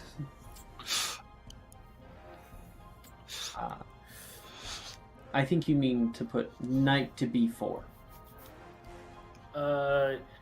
Yes. Horse, move. He like stick out his arm like he's trying to like use like something to like move it. You don't... Yeah, Nolan can actually see you trying to move it. But after a while of you struggling, he's like, "Are you trying to physically move the pieces?" No, totally not. I thought this would be a lot like Yu-Gi-Oh. All you have to It's do not really is coming out. tell it what to do. So it's called a knight. Okay, knight B4. And you can see the knight suddenly animates. There is a horse that rears up, clop, clop, clop, clop, clop, and moves through the space. All right. Perfect. Bishop, B4. And a bishop moves in, kind of sliding diagonally through the space, holding it like a Bible up high, and smacks your horse down with it, shattering onto the ground. I'll take that one. Nolan says, and you're like, you played dirty. It's like, what? That's okay. I said that I'd teach you something. You did. Lessons Don't are worry. hard won. Oh. Don't listen to the opponent. That is technically because he got an actual 22 successes in his favor. Roll again. All right. If there's a will, there's still hope. Oh! He rolled badly. Don't worry. Yeah, okay. You stop listening to him. He tells you what he first tells you what all the pieces do. How they move, and you kind of start remembering it. You win this round. You're starting to take some of his pawns, starting to gain back that lead that he has taken, although you are still behind right now. Don't worry. Good. My chess pieces have no useless chess pieces. Oh, yeah. You're not doing bad. Last go, perhaps. Oh, probably the last go. Oh. That is 20. You got a 1. Jeez. You're not doing bad. My turn. And he sends in piece after piece after piece that just eat and chip away at all of your pieces. They shatter one by one, your bishops, your rooks, everything falling until he says, checkmate.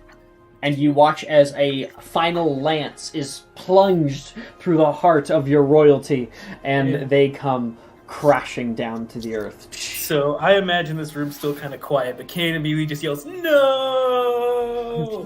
It Yeah, we falls get down that on the like back. bird's eye view that's like going away from him. He falls down. He'll fall out of his chair. He's like, "No!" I'm in the shadow realm now. It's over. And Nolan uses you to vault himself higher in the club hierarchy. Okay, that is Kane's go there. Sim or Margot, who wants to go first? I can go first if you want. Okay, Mr. Sim. Taylor looks at you after giving you a firm handshake. Clicks the clock. Okay, go. Investigation of 22. Yeah, she got high. She got a 17, but that 22 definitely beats it.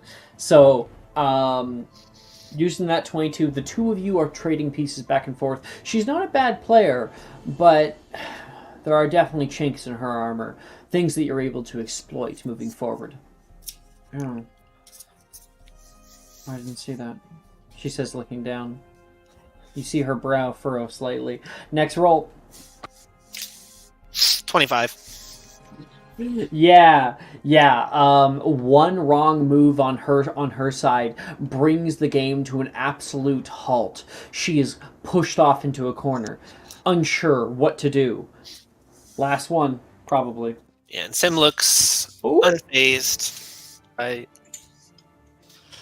26. Oh, damn it. She got 23 this time. And very, very quickly, you're on that offensive nearly the entire time. You bait her into certain decisions. Sometimes she does surprise you, bringing out different pieces, but it is not easy to take her down. Finally, you reach that checkmate, and you can see her last piece. Your knight swings his sword and cleaves off the head of her piece. Well, that was something. Good game, I guess. This game is way more violent than I thought it would be. I don't know if I would consider this violent. They aren't real, but Just going to scoop up her queen. She didn't deserve this. She's gonna look up at you. You're gonna be okay. Taylor is always such a mood. I fucking love Taylor. Moving on, Margot, you're with Morgan. Oh boy, let's roll those investigation checks. Go. I don't think. His is always a straight roll. He got one more than you with a 16. Okay. Okay, I've played this like one time before with my uncle. Pawns. Let's go. Move up. Move up. S6. And it starts pushing forward. Every single time you start kind of moving that front line of defense, you can watch as he says, pawns, phalanx position, and they all like grab their shields and turn into like a kind of like half wall that blocks the very middle of the board here. And you can see them all put their pikes forward in between the shield wall. Good luck. Good luck beating that. Next one.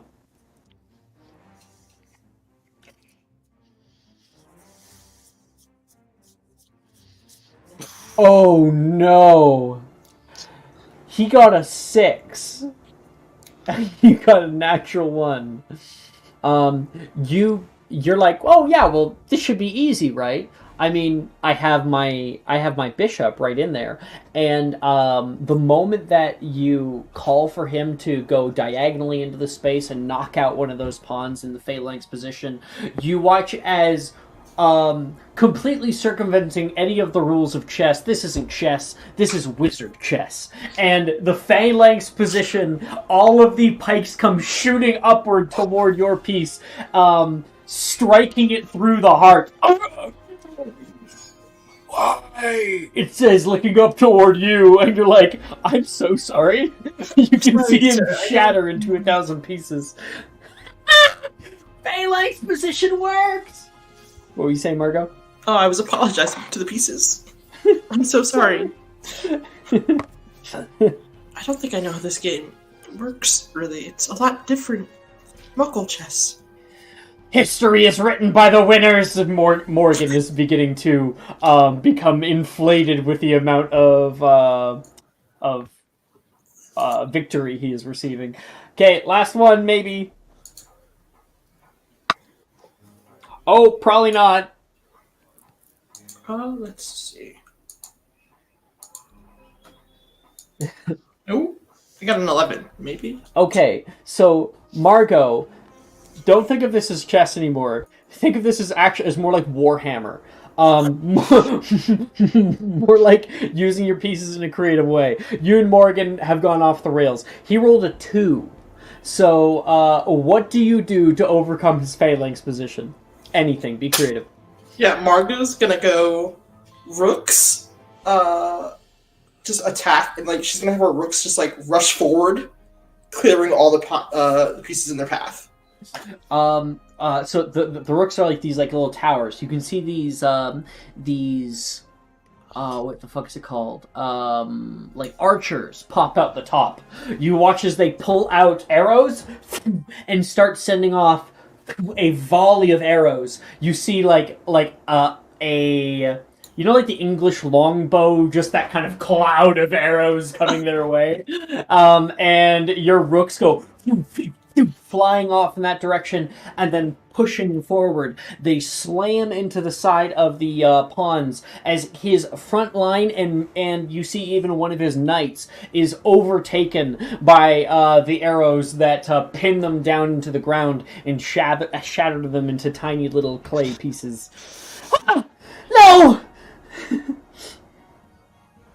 And then Margot just go, "You can never take our freedom."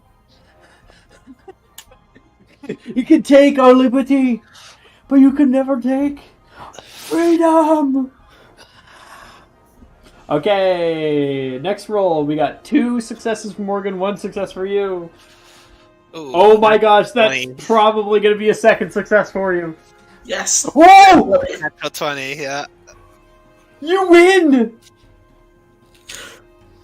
Come back from the jaws of defeat. Okay. He Spada! stands up. No more.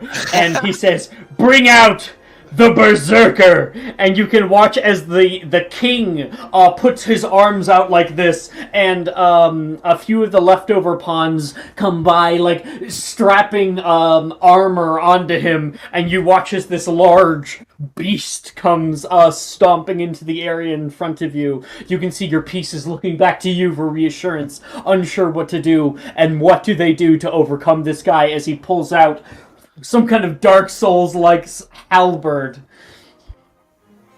Margot is gonna have her pawns sacrifice themselves as the knights approach from behind. They all come over, and the knights kind of get into this not phalanx. I already had that. Or is it flanking position? Yeah, that's it. They get into this flanking position, but behind you can see him begin to.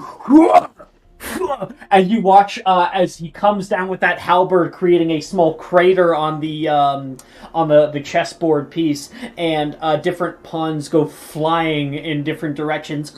You can hear that was it that is the Wilhelm scream?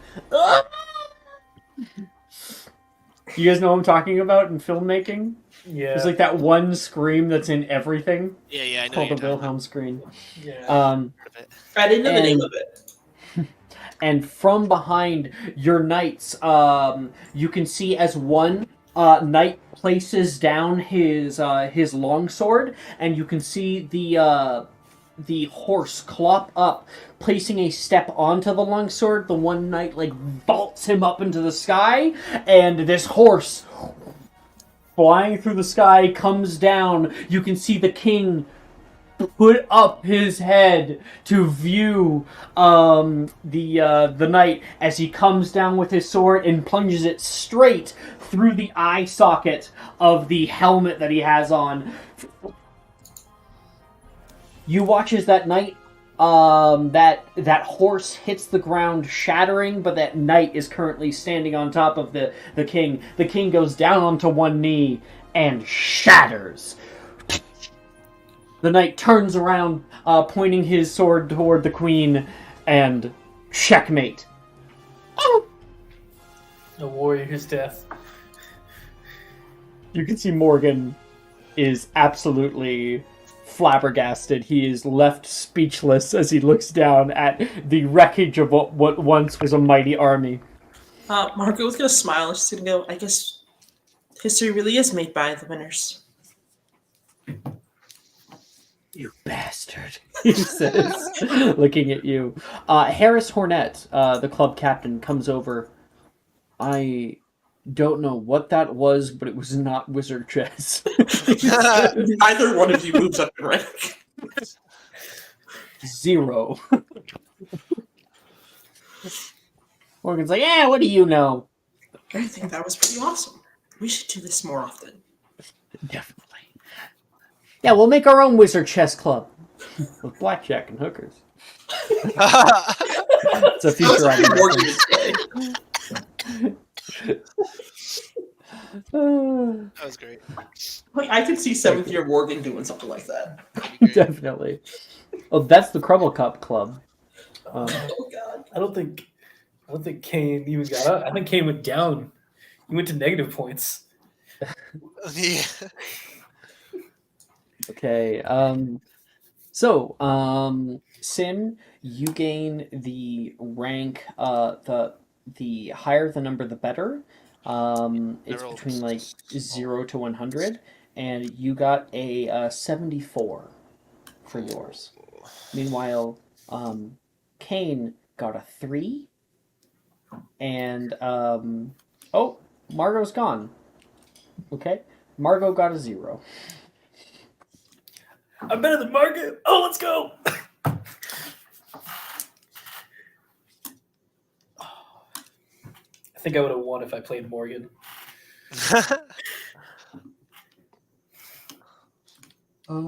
Is Margot coming back? Let's see.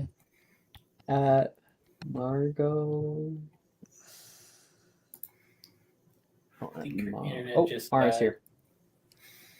Did your internet die? Fall out of my chair. I caught myself, but like Oh wow. apparently I You couldn't fell out of your Oh chair? no, are you okay? swing Are you back. okay? With Are you? Good? I'm Like, okay though. Thank No you. guys. hospital visits. That's good. Hey. I'll cast a Pisky.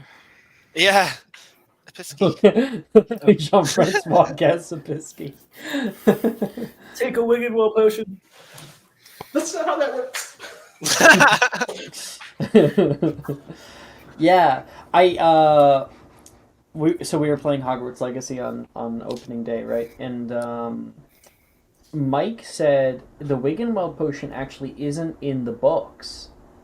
And I was like, no way. I thought I remember like Snape talking about it or something. But no, sure enough, it's only in video games. And so Yeah. obviously Wiggenweld potion is not a healing potion in our game, but it can be if you get it nice. Just it's a little bit of a healing potion. But I found it really interesting, almost triggering that they use Wiggenweld potion in Legacy. Reparo is crazy in Legacy, though. I feel like I can fix anything. You can apparently. Like I fixed the whole building. Yeah, yeah. Which I mean, we see that in Fantastic Beasts. You just and in the game you can use it that way too. I think Maybe you just be have to like- upcast. Yeah, maybe like a ritual thing or something. I don't know. Well, let me look at spells because like, so in this game, we've got reparo. There it is. It's structures within a 5-foot cube. And at higher levels, when you cast a spell using a spell slot of 3rd level or higher, the cube's size increases by 10 feet for each slot level above 2nd. So yeah, you could do a whole building if you cast it. Yeah, right. so if you did it at 9th level, then it would be... it would be like 85 feet cube. No, you can fix that. Yeah, It's like a huge that's box. huge. Yeah. That's really big. I think Imagine for the that's most going to part, sticks. the spells that were created for this game by Murphin are exceptional. Like they did a really good job of Yeah. converting them to 5e and like having them mostly mesh with canon, you know, and having a wide variety of spells too. Yeah, the last spells. There are so many of them. Yeah, I wish that there was more divination spells. I understand why there's not as many healing spells. I get it, but yeah. So there's more divinations ones. I feel like some of the ones that are like charms could probably actually be considered divinations. Yeah. There's no sending spell. Like, sending would be a good divination spell. Yeah, but I mean, in world, they're using owls, right? Why would they use owls Oh, if they could true, just use yeah. like sending? There's Yeah. also like pieces of like sending paper. I think August has some. Yes, yes. Or you can just go later talk in to them the- with You can blue create power. like magical items that are like Yeah. that. Yeah, but they're pretty expensive. Way later in the game, I do actually give out a reward for completing a major storyline, which is a sending scroll. And so it's like a little scroll that you can pull out. It like hovers, and you can like write on it, and then it goes and sprouts dragon wings and just flies away to your person. That is adorable. Margo, you got a rank. We all got a rank. I actually ranked out.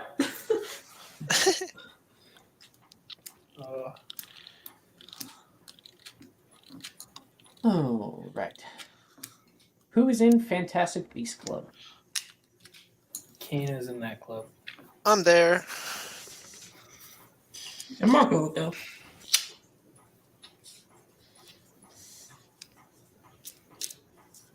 Jean-Francois, Cassie? I Um, It's gonna be magical beasts, not Prissy. She has a North Warwickshire Hunt branch of the Pony Club. Yeah, I'll join Matt. I'm so sorry, Alex. My internet was kind of off earlier when I was talking to that character. I don't know who, like, out of character who that was. Oh, wait, who are you talking? When? Rin from Was it Rin. Breakfast. Oh, okay. Yeah, yeah. Was it Rin? Rin. Yeah, Rin was talking to you about like going Okay. to dueling club and stuff. Yeah. Yeah, Yeah. yeah, yeah. That was Sure. fun. Yeah, Okay. because I'm down Rin's a little to- boy crazy, so she's like a bunch of boys like all fighting each other. Yeah, I totally want to watch that.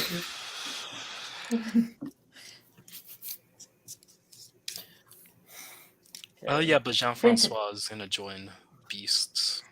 Wonderful, wonderful. But Cassie is not. Cassie's I'm doing gonna her go. pony club. Everybody assumes Cassie's gonna join it, and she's not. And so you'll see her trotting around the trails of Hogwarts. I just realized for Kane, the reason he can't read is because he's part troll. Oh, it makes so much more sense now. There you go. Maybe Understandable. he doesn't know, you know? that'd Maybe be he great. doesn't know. It's also the reason why he's so fucking strong. It'd be great. Okay. For Fantastic Beasts Club, the perk is 1d4 to magical creatures checks.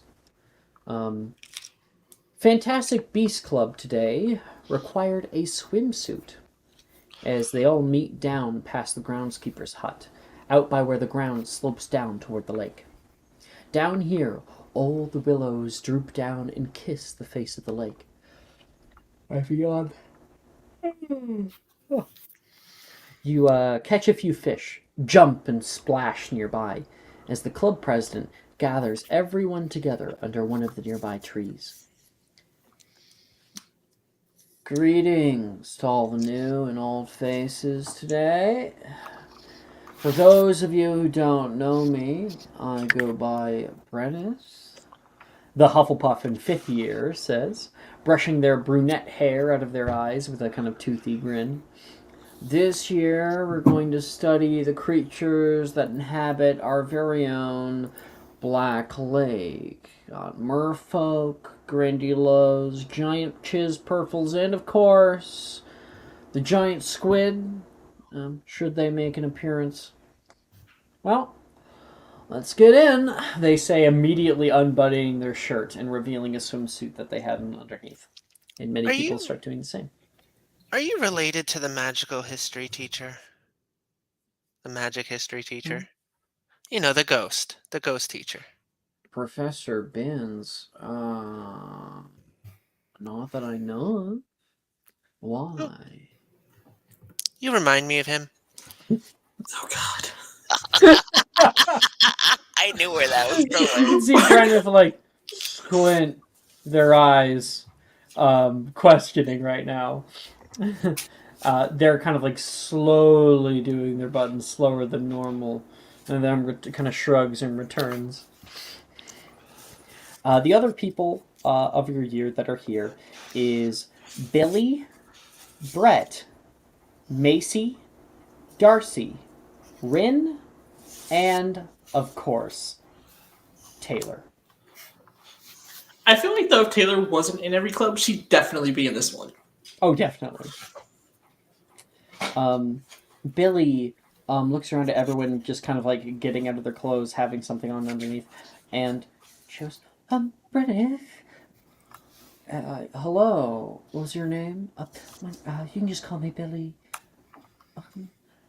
She goes forward and gives them a little whisper in their ear. Brenneth nods. Oh, yeah, sure. I mean, you'll probably go back behind that willow over there. Oh, right. Okay. And Billy will kind of go and have a little bit of privacy while she waits into the lake. Hey, Sim. I don't like that 5th year Hufflepuff guy. Why is that? I don't know. Something's off about him. Yeah, definitely off-putting a little bit. I don't like magic history class at all. I can never stay awake. I already feel like I'm gonna just pass out right now just listening. Also, did they say we needed a swimsuit? Because, yeah, I'll be fine. It was told to you before. You were supposed to bring one. And Taylor says, I don't have a swimsuit. And you can see she is in the process of getting undressed. I was gonna say I don't have one either, but I don't. Yeah, I'll be fine. No, Kane. Well, wait. I think it doesn't dawn on Kane. I think it dawns on Sim. Yeah. Oh, That's Taylor, no! Macy comes over and like immediately puts her robe around her, as you can see, like her back shoulders beginning to show. What? You have to wear a swimsuit. Why? She says, modesty. But then I won't be able to swim as good. And the two of them kind of have this like whispering argument with each other as you guys get changed. Rin, wait, Jean-Francois, you are here? yes, sir.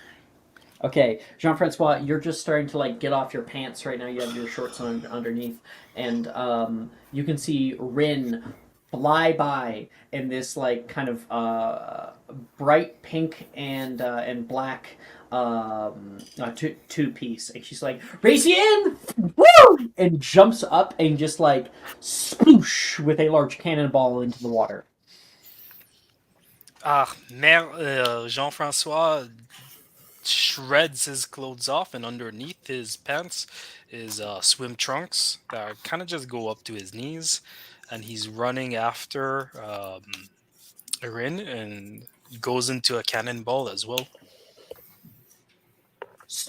You immediately hit, like, splash Rin with some water. She splashes you back, and you can see as she starts to do like the breaststroke and kind of kicks water up by you as she goes further off into the lake. Oh, I guess that's our cue, Brett says to Sim and Kane, and Brett starts to go in. It's kind of cold. I just walk in. Yeah. Darcy's wearing like some like swim trunks and like a swim shirt, and she will kind of test the water for a second. It is kind of cold, and Darcy will go in. I'm gonna yell to John. How deep is it? It's I mean, my feet don't touch anything yet. Thanks. Ah, should be fine. It does become pretty deep, like pretty quick. Like it's not shallow for very long. It's kind of this quite big drop. I want to make a big splash. So there's trees nearby, right? Yep. Awesome. I just want to like swing off a tree. Make do a big an splash. athletics or acrobatics check.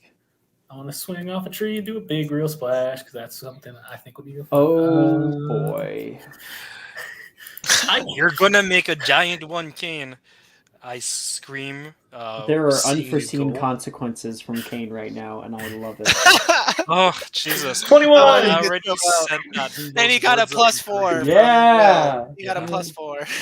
Hey, we'll add it. Looks like Brooke gave 15 points to Hufflepuff.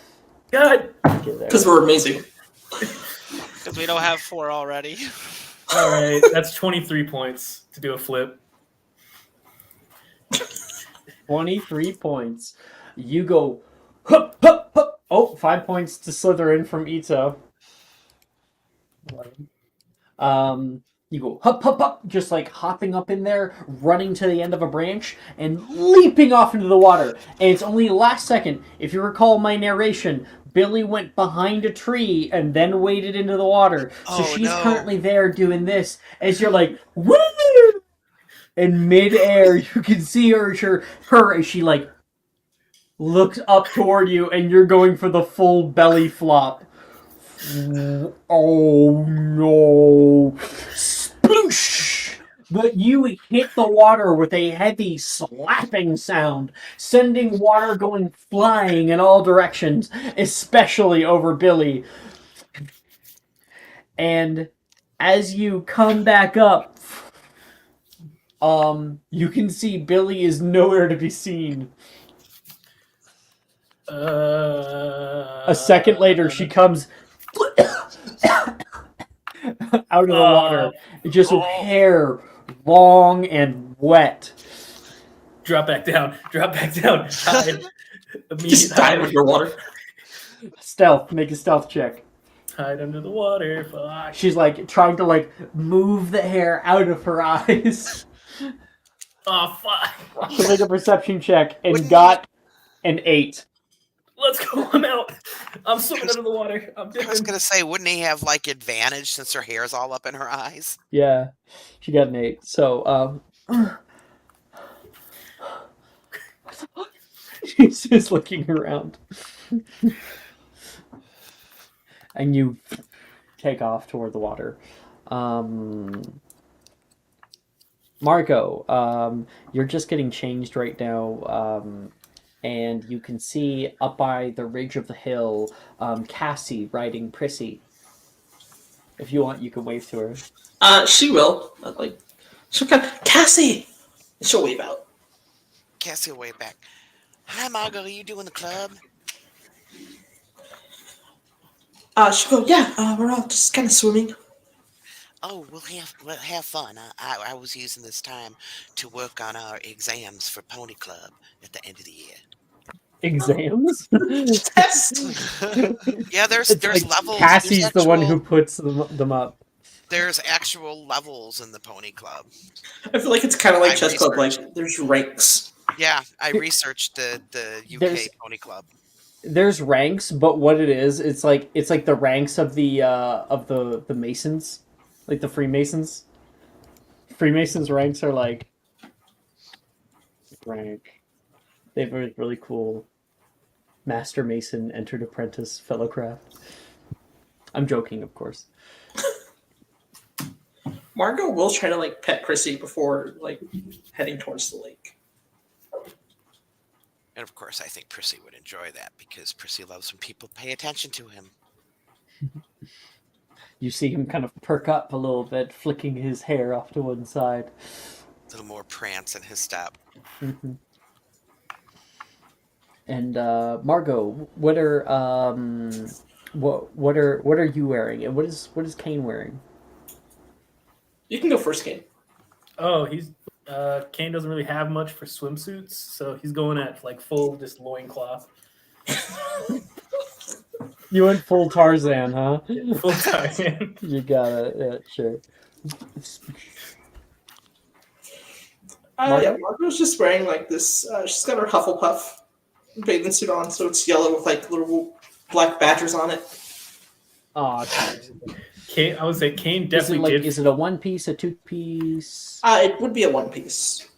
Does it have like any kind of frill anywhere at all, or is it just like nice and It plain? just it looks like very much just like the school issued like Yeah, bathing suits. like manga sort of thing. Yeah. So Kane definitely forgot his swimsuit, so he just made something out of like some cloth he had. Like I feel like Nate's gonna go back to the dorms, like his bed sheets are gonna be torn in half. It happens. See, Ito totally gets it. Totally understands. You can see further out in the lake, Marco, as you wade inside. There's like a splash fight happening right now between Macy, Darcy, Jean-Francois, and Rin. And from behind you, Sim has probably just finished getting changed and is just dipping a toe in the lake. What is Sim wearing? It would just be like just standard black shorts, like swim trunks. Little string in the front, just standard stuff. And the cold wouldn't bother him much. He would just walk right in. Doesn't matter. Step inside. He starts wading down, and Sim kind of passes you on the left-hand side. Yeah, Treading definitely water. the hair generally very long. I would have changed it to be really, really short so it doesn't get like all over the place. You watch him go onto his thigh, where he has like probably all of you would have like a wand holster on your side. You pull out the wand, and Sim will cast Crenus Muto and shorten his hair. You ready to go in, Margot? Dad, do you have any plans? Are you gonna splash with the others? I'm actually planning on kind of looking around, seeing what kind of creatures are down there. There are many wonderful water creatures that I would love to see. So, not much of a splasher. Definitely go find some magical creatures here. You can see they've gotten out their wands, and currently Darcy is sending off aguamentes. And like Brett is putting up like Protego to try to stop it from hitting him. Jean-Francois, how are you retaliating? If you are. He is not really retaliating so much as kind of diving into the water to avoid it. You got caught up in all the middle of the chaos. You go down underneath as people start shooting off water. Rin shoots water off at you and just hits the water where you just were. Damn it! I forgot who was all in this club, real quick. Billy, Brett, Macy, Taylor, Darcy, and Rin. The moment Taylor got into the water, you never saw her again. Okay. Is Brett like in the splash fight? I want to find somebody in the splash fight real quick. Brett is in the splash fight, yes. Oh no. He went out there. I'm dragging. I'm gonna prank and drag him down real quick and then speed away. It's like it's really trying to push him down, and you'll see him flick his wand at you, and splash you back. You go flying 5 feet backward, and he will splash you heavily. And Darcy, save me! He's gonna get behind Darcy, and Darcy is going to cast Glacius out in front of you to create kind of like Ouch. it won't actually hit you, but it comes out in front of them all the way up to you, creating kind of this ice berg that's there, and then Brett uses Tergio to turn it into like a wall in front of him. Could I try and push this wall down and make a board? Because it is ice, right? Yeah, make an athletic check. Oh, let's go. I'm about to do something real cool if I hope it works. So is Kane like barefooted standing on ice right now? We're about to find out. No. It's there's a wall in front of me. He's gonna get up, grab that wall, then like stick it underneath of him. Okay. Now make a dexterity save. Okay. For balance. And then dex save is alright. Yes.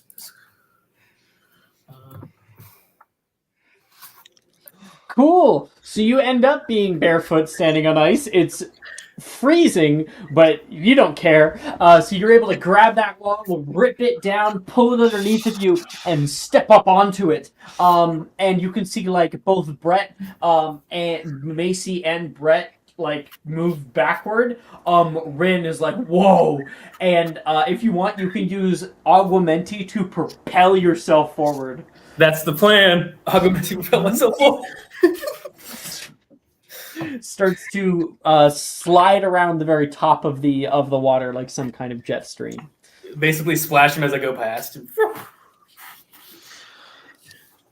Kane is like the definition of we are not the same, and I love it. Okay, I will.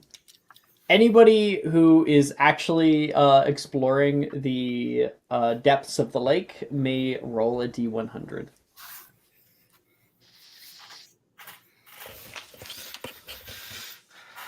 17.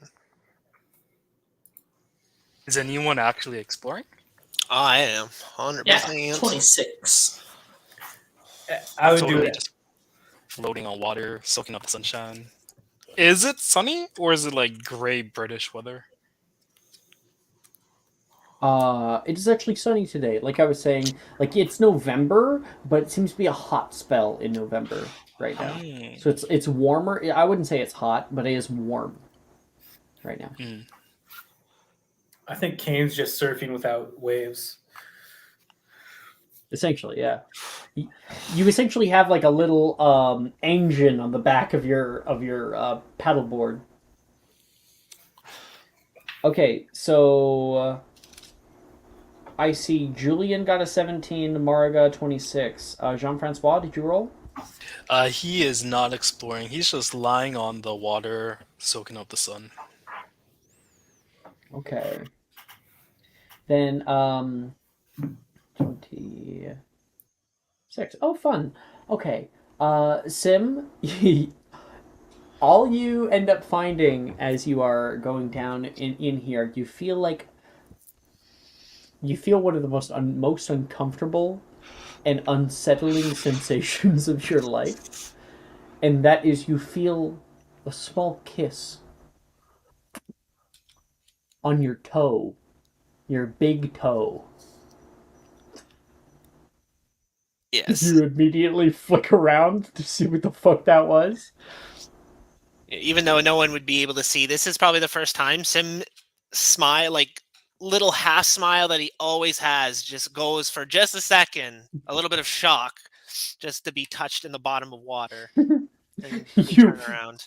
flick around, Definitely wand and out. you can see this. It looks like a puffer fish. So it's like this round fish with this kind of almost human-like lips that are on it. They're not pink, but they are like white, and it has like brown spots on the top of it with tiny little ridges. And you can see these two little black eyes, blink, blink, looking out at you. They blink sideways. And this tiny little back tail fin, and these long, thin legs with 3 toes that are webbed that go whoop, whoop, whoop. And this is a plimpy. And I'm going to send to you what it looks like. Now, I say it's plimpy. Make a magical creatures check to see if you can know what the fuck it is. That is disturbing. Yeah, this thing just kissed your big toe, Rolling pretty well. 21. like plopped it. 21.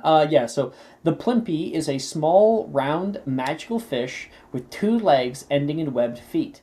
It lives in deep lakes and feeds on water snails normally. The plimpy is not dangerous, but would nibble on the feet and clothing of unsuspecting swimmers. Plimpy eyes are used in potion making, and mer people consider plimpies to be a pest. I'm gonna poke its face. The moment you do that, boom, you can see as it deflates and its mouth opens up, releasing air, and it begins to shoot through the water away from Like a you. balloon. Yeah. That's funny. As for Margot, you are swimming down here, and you can find this kind of shelf just before the darkness below of the lake. There's a shelf of green sea moss and kind of this kelp forest, these tall spires of drifting seaweed that reaches up toward the light above. And at the very bottom, you can see something moving with many like little legs. They have these huge claws that come up and start to click onto the side of the kelp forest. They have horns that come up on either side of their shells. Their shells are kind of horseshoe shaped, and you can see a beak out of the front as one clips off a large piece of seaweed and brings it to its mouth. And the mouth opens like this, eating. I can send a image of it in chat. If I can find it. Where is it? There it is. They're Sunday afternoons. This is what you see. They are very big. They are considered large size, so size of a horse. Yep, put the coin. She's gonna swim closer to it. Yeah, you can see many of them. They don't really move or react much to you being there. You can see a few of them flicking up, and these beady little black eyes from within its shell gleaming up at you, watching you as you pass. You can see a few of them glitter, and you can see one currently has a shovel that is affixed to its back. You don't know why, but it does. You see as one like opens up its jaws. Please make a magical creatures check.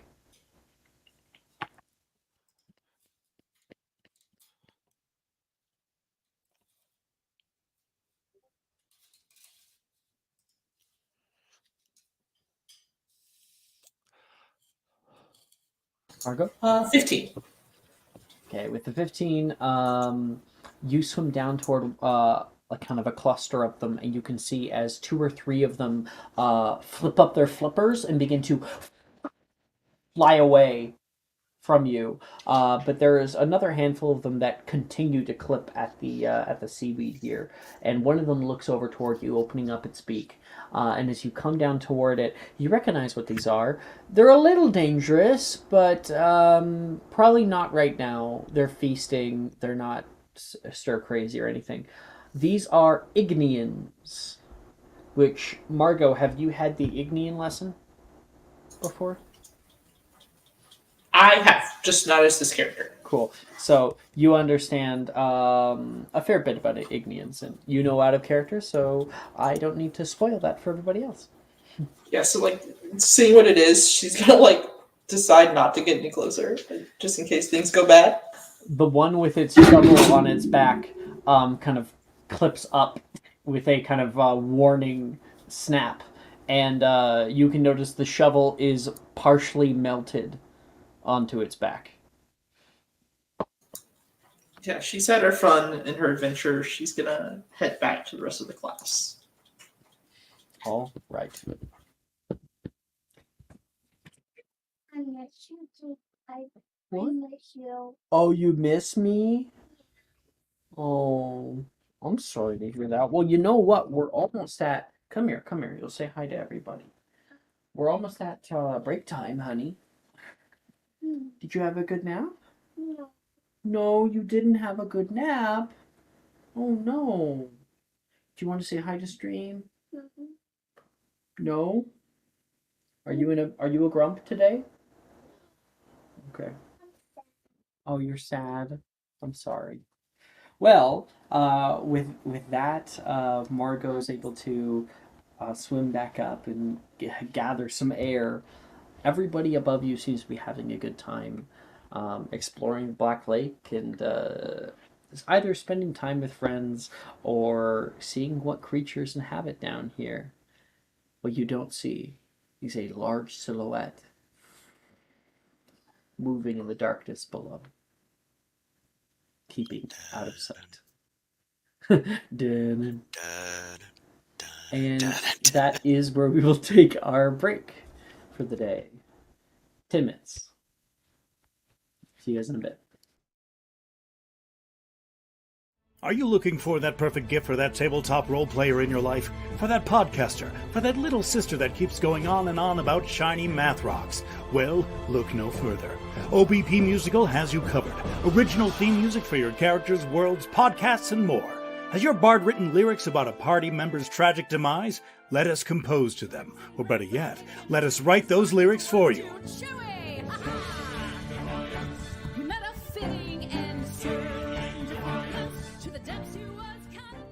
But the goodness, no, greatness, doesn't stop there. How would you like a cast member of Les Miserables, Disney, or Come From Away to sing your pieces? Oh, you bet you would. Fully orchestrated cinematic pieces. Pieces like this. Who'd rise to meet the call, who'd fiercely face the danger, be a hero to them all. for the hordes of people. We have 8 vocalists, 7 composers, 2 lyricists, and an admin team ready to take your request. For as low as $60 you can get your own musical theme. OBP Musical, making fantasy a reality.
Hey, sorry guys.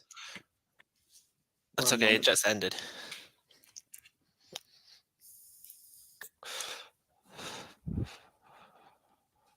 I'm here. Welcome back. Hey.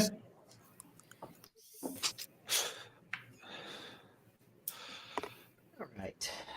So, last we left off, we were doing magical creatures class. We were able to meet the Plimpy. It's the first time I've actually been able to throw that one out. I just learned about the Plimpy. Wait, what the fuck? Apparently, they're rated as XXX creatures. Oh shit! Can it kill me? Apparently, I touched it. Am I in danger? What the fuck? Why is it rated Why- so high? I tried to capture it. It says the Plimpy is not dangerous, but can nibble on the feet of swimmers. Like, That makes it dangerous. Maybe it's apparently, maybe it's like extinct or something. I don't know. they're most like odd. it's it. Yeah, and then there's the gulping Plimpy, which is supposedly a type of Plimpy that's repelled by Gertie root plant that Luna Lovegood claimed to exist. However, they were most likely fictitious. Interesting. Yeah, Plimpys occupied the Great Lake south of Hogwarts Castle, and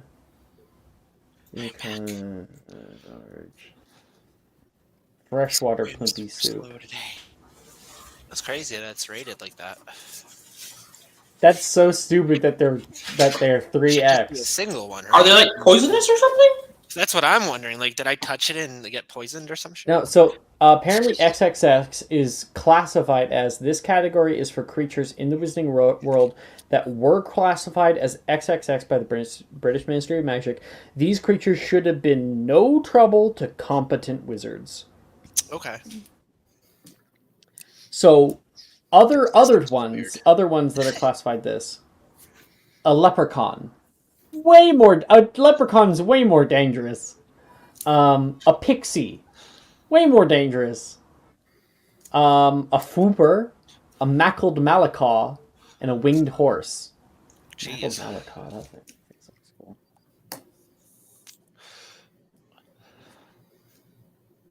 Huh.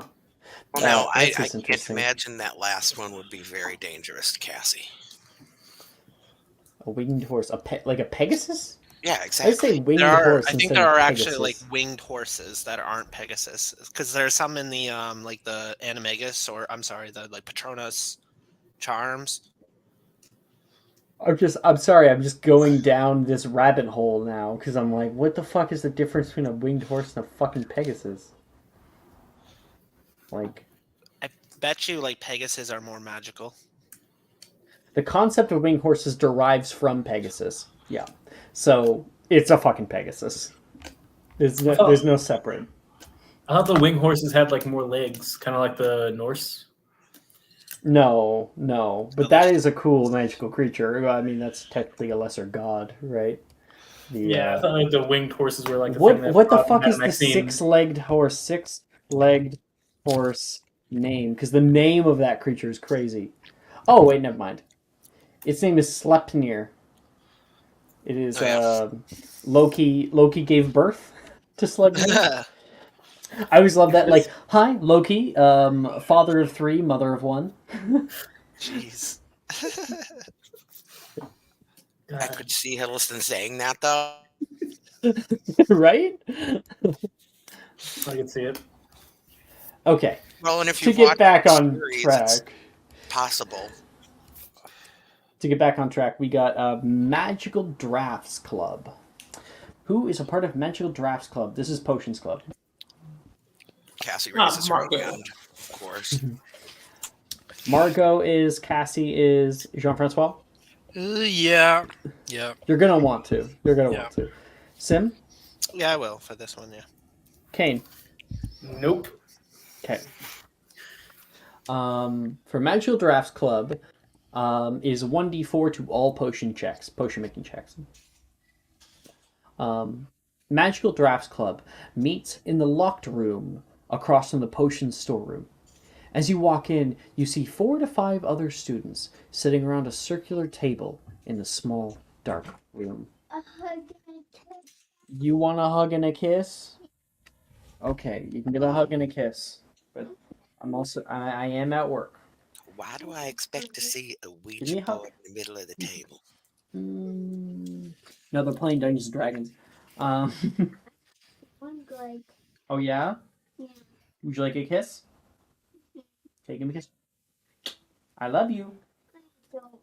I'm sorry that you're not feeling good, honey. I wasn't feeling good a few days ago. I hope that's not what it is. I'll stay here. No, you're not going to stay here. You're going to leave. Bye-bye. Bye-bye. Please leave. Okay. Where was I? I'm sorry, she's not feeling well. Apparently. We just went to the pool. We had a great time. I think she's just tired.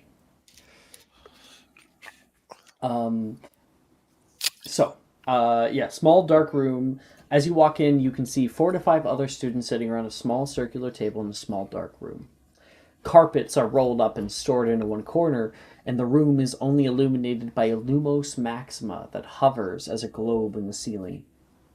Oh, looks like we have some new members. One of the students stands up and comes over to the door.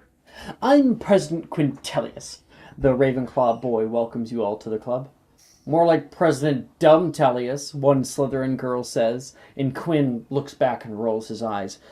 Can you please not embarrass me in front of the newbies? He says back to them.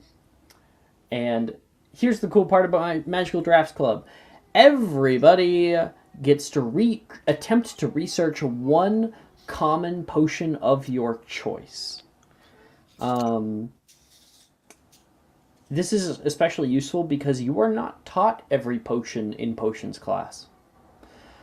So, to attempt to help you guys, you can go to the Wands and Wizards actual handbook and go to page 41 or 42, I believe is the best list there. And it has every single potion in the game. Let me try to talk about a few common potions that are not taught in potions class. There is the Babbling Beverage, the Blemish Blitzer, Cupid Crystals, which is a lesser love potion. Those are kind of fun. You've got Dr. Ubley's Oblivious Unction, Bungaface Potion. I don't think you guys have Garroting Gas available to you yet. That one's really useful in fights, but it will be available to you later. There's Heartbreak Teardrops, which is like a love potion, but instead makes somebody believe that they're going to be rejected and they have to do anything in their power to stop that from happening. There is Herbicide Potion. Oh no, you guys already know that one. Hiccuping Solution, Moonseed Poison, Oculus Potion, Pet Tonic, which is really, really good if you have magical creatures that you keep. Cassie. There's Stargrass Salve if you don't know how to make it, and wound cleaning potion. Oh, I already have my eyes on one, I think. If I'm allowed to learn it, it might be too advanced. I don't know. It has to be a common type. It has to be a uncommon. common potion. Okay. So all the ones I just listed are the ones that are kind of available to you. Where do they show where they're common or not? In page 42 of Wands and Wizards Handbook. If you just go to the glossary, you can click potions on the bottom left-hand side, and it'll bring you right to it. It's one page down. Actually, you know what? I think this link actually should bring you to page 41.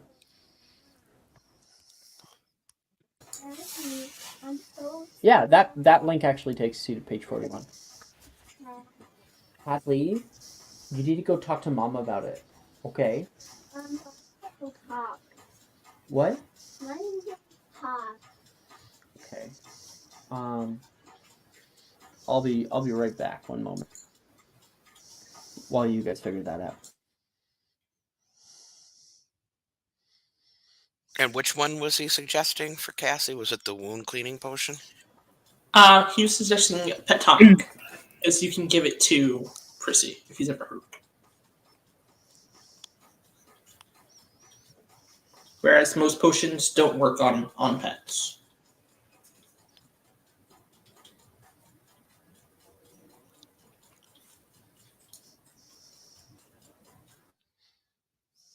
That does make a lot of sense, huh? Yeah, and it's super powerful. Well, It I back all have the to, points. but I have to ask and be clear because technically, Prissy's just a regular. He's a pony. He's not a magical creature, and it says there it restores magical creatures. So I have to ask Alex about how he wants to do that because rules is written, it might not work on Prissy.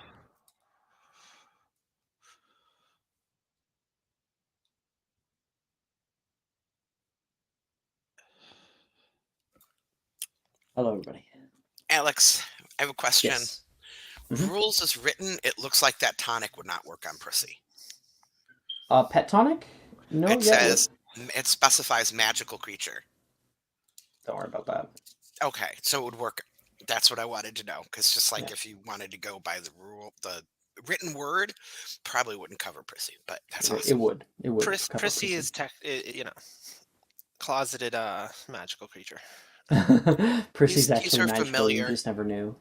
Yeah, Pegasus I'm ancestral telling you, line in there. Prissy's gonna like sprout wings 5th year. Right? Tiny little wings in the back. That's what I'm waiting for. You know what? Got a dungeon. I'm adding to the canon right now in this moment a magical creature in North America that is the winged buffalo, which is where you get buffalo wings. Oh my god, that's hilarious. I'm dead. Except they're currently extinct, because it's like, Because hey, of do Buffalo buffaloes Wild even Wings. have wings? Not anymore. Buffalo Wild Wings. Notify the masses. Buffalo Wild Wings is like actually one of the conservatories for these kind of buffalo. They constantly breed them, make sure that they keep their numbers up. That's their secret. Yeah, they make money on the side. Maybe the buffaloes they shed their wings. They have tiny little wings that are vestigial, and they shed them every year. And then Buffalo Wild Wings sells them.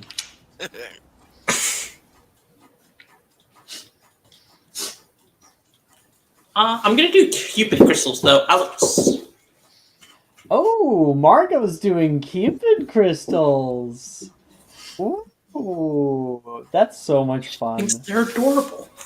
They are really adorable. And like, of course, so whenever we talk about love potion, it's important to state that yeah, there is kind of like there is an uncomfortable gray area there when it comes to consent and stuff like that. But as long as love potion is used in a funny, in a lighthearted way, like it can be a lot of fun to play out. She's just gonna wait till Valentine's Day and just start leaving them out. Hell yeah, man. Okay. Do the forgetfulness potion. That's common. That's already available to you. Margot, you may make a potion making check. Margot's new theme song, Love Potion number 9. Absolutely. A little bit of Nolan in my life, a little bit of Wilfred at my side, a little bit of Levi's all I need.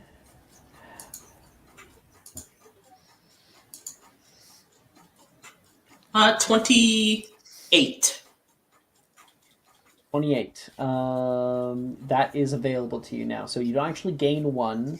You gain the ability forever to attempt to make one, given any kind of down period. Lovely. So yeah, Sim, if you were doing Forgetfulness Potion, you already learned that in first year. It's available in first year potions. So if you actually go to the potions reference category in Discord, you'll see a list of potions that are taught every single year. Forgetfulness Potion is taught first year.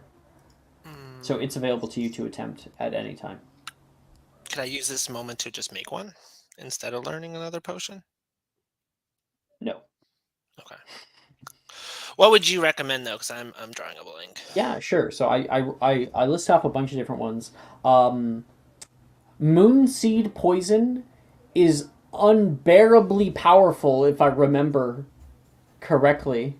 And you have Yeah, friends with 21 Moonseed. damage. That would have done Sim if I didn't have it already. So that's a great one. It's So a I'll DC do- 11 Constitution saving throw, or takes 6d6 poison damage. That's brutal. Yeah, I'll do that one. All right. All right. 15. That becomes available to you. Yes. Okay. Oh, I need You will to actually need Moonseed, but you have a friend with some. Indeed. So Yeah, because mine didn't really grow right. Cassie, Moonseed are you making pet tonic? Or are you not making, but are you researching pet tonic? Miss Cassie? I am. Sorry, Okay. I'm flipping between screens like I always have to here. Potion making? Yeah, I'm looking to see what my roll was. Natural 20. Who got a No. nat 20? Cassie? Yes, I did. Okay. 26. Okay, because you got a natural 20, I will do three things. One, it becomes available to you. Two, you're actually able to make one. So you gain one pet tonic. Oh, nice. I'll say regular rarity. And I will give Prissy 5 tonic. points to Hufflepuff. And she'll just label the little bottle to say Prissy Tonic. Oh, you know what? We had some nat 20s earlier. We had a nat 20 from Margot, so that's going to be another 5 points to Hufflepuff for 54. And then we had a natural 20 from Nolan, which is another 5 points to Hufflepuff. I had a natural 20 as well at some point. And then 5 points to Ravenclaw. So that is 21 points for Gryffindor, 11 points for Slytherin, 20 points for Ravenclaw, and 59 points for Hufflepuff. Hufflepuff rule. Jeez. I have to win the House Cup and also pull a Sword of Gryffindor 5 more times. It's gonna be great. How many instos do I get if I write and perform Margot number 5? You will gain an inspo. Absolutely. There we are. A Margot number 5. That sounds like an award-winning song. Totally not copyright at all.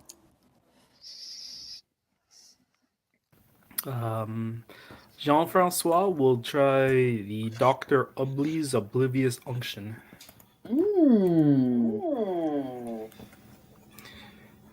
Myself double. Sometimes when my parents work with clients, hello? I could hear myself double there for a minute, but it seems. Oh, like wait, sorry, two of I them have had my it. head. 1 second, give me 1 moment. It fixed. It Oh, I fixed. see. It's I can't hear myself self-medicating. anymore. Okay. Oh no, my entire screen with the potions went away. Let me open it back up. That's a super smart move, Jean-Francois. Dr. Ubley's Oblivious Unction, which in the Hogwarts Legacy video game, the maker of this potion has a statue in the central hall. Oh, good tip. I don't think I found that. What, is there like a little scroll? Yeah, there's a scroll for it. He's like big. He's like a fat boy. So, what did you get for the potion making? 22. Nice. So it's available to you. When you drink this potion, your brain's perception is softened for 1 hour to protect it from harmful thoughts. For the duration, you have disadvantage on all wisdom checks. If you are targeted by Legilimens, you can make a wisdom saving throw to resist the initial effects. And if you are targeted by Imperio, you have advantage on the first charisma saving throw against it. Ooh. It's like, sorry, I don't know what the fuck you're talking I just about. imagine like a psychiatrist trying to prescribe a low dosage of this Yeah, before they start totally. therapy. It's definitely like an anti. Like, how could you be anxious? You know, But then, like while with doing all this. these potions, I could totally see people like getting addicted to these things, like the Euphoria potion. This like, there's a ton of things that we can concoct that's like whack. Now, I have ruled that the Euphoria potion is not addictive in the slightest, due to it being taught in first year. Yeah. Yeah, it's like, yeah, a bunch of 11-year-olds here have meth. Like, no. Alex, it's no different than college chemistry. It's fine. Here's how to make crystal meth, everybody. All right, we're gonna be making meth in potions today. We're all gonna go to the Forbidden Forest and get in this van. We're all gonna do Magic Mysterium Breaking Bad Some edition. mushrooms in the forest sounds like a great idea. Mushrooms. There are Yeah, look definitely what- psychedelic and what mushrooms in the happened? Forbidden Forest. And Oh, I know what I'm last time doing. you went in that forest? Don't you dare go in that forest. I will slap you upside the head. Kate's always in the forest. I don't know what you mean. Okay, I think that was everybody, right? Mhm. Yes. Wonderful. Just because you rode a dragon once doesn't mean you're going to be able to do it twice. Watch me. We now have the Artisans Guild. So we got Margot and Cassie who are part of that. Indeed. And I think we convinced Kane as well. yeah, Kane's coming in. The Artisans Guild takes place actually in the art class, and next to the Muggle art class, there is the Muggle music class that does have a plethora of different kinds of instruments. You can go in there and grab one if you want. Yay! I'm gonna look real quick for an actual instrument in real life. Give me a sec. The It's gonna come Artisans back with a Guild gives triangle. the hurdy-gurdy. Gives 1d4 to all performance checks. And in the Artisans Guild, you have access to the tools needed to make magical portraits and magical like statuettes or 3D stuff. So, Very cool. Cassie, Margot, the two of you may attempt to make something of your own creativity. Once you have what you want to And make, Jean-Francois. we can make a performance check for it. Oh, from Jean-Francois is here. Brett seems especially happy. He's sitting in this room only with Taylor.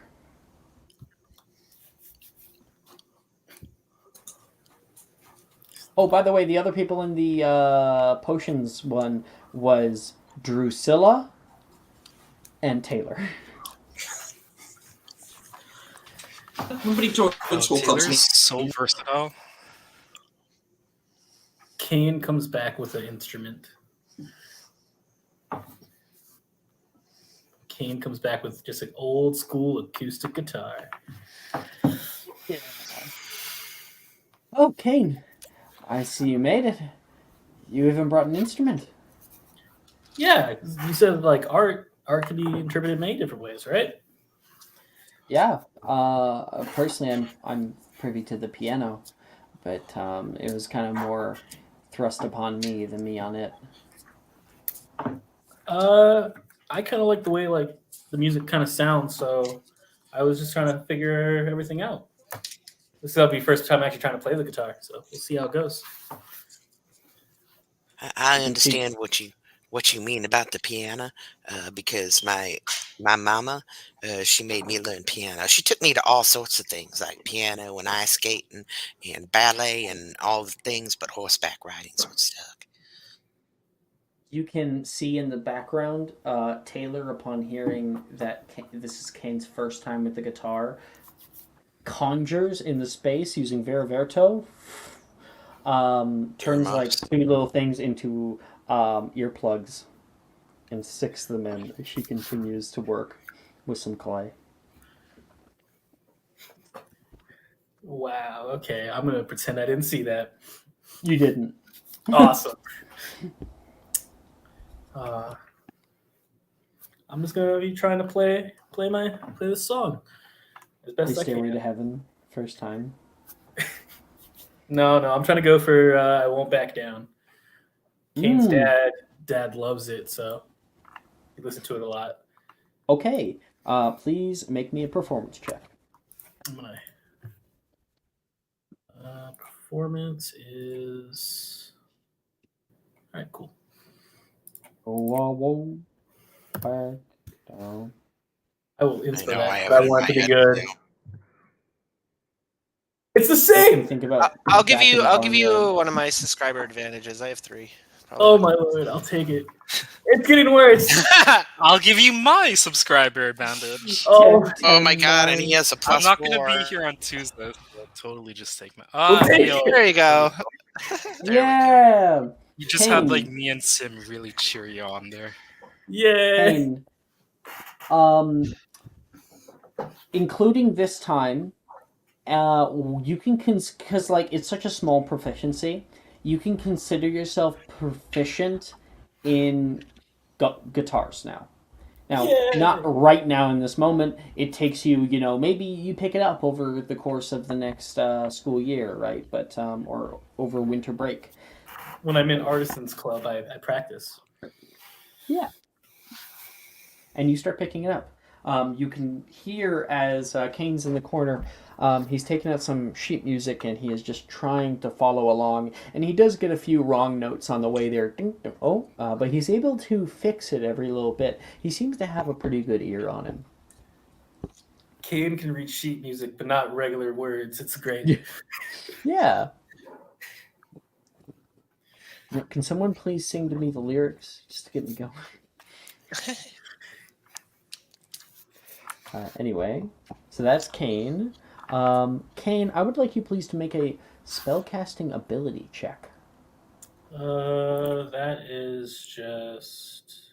What do I roll again for that? Spellcasting ability, just my What kind of cast are you?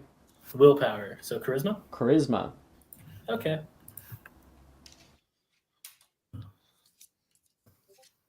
$12. Okay. All good. Nothing else. Cassie, what are you making right now? A portrait? A statue? She's making a portrait. I don't even Okay. have to say what it's about. Everybody knows. All right, yeah, But she totally. wants Make me to a try performance and check. She rolled a 15. She's Okay. trying to make him, because the moving. I assume we can try to put the moving aspect in. Yes, you actually have access to like enchanted canvases, and so Okay. it becomes much easier to create animated portraits. Excellent, because she'd like to make a portrait of him from the front, but in the portrait he rears up and paws at the air, and then goes back down and tosses his head. Is kind of what she's trying to make. Okay, yeah. Let's. What about like going over the top? So you got like the mane like flowing in the air with like the bright light coming down upon him, like he's like standing on the top of a like stone cliffside. Is like you can Sounds see like a bit of amazing. water shoot up next to him. There's like a storm brewing in the far background with a small lightning strike as he comes up. Prissy has now become the star of a Fantasia clip from Disney. Because that's making me think of, like, The Sorcerer's Apprentice, but with Prissy. You know what actually it's making me think of right now, after I said it all? The side of like a van. And there's like those like extra detailed horse Oh yeah. designs. Yep. Yeah. With like the stars and stuff. Very cool. Marco, what are you making? It's just like a outside view of the castle. It's like a charcoal sketch. Okay, And make a where's my performance character check. sheet?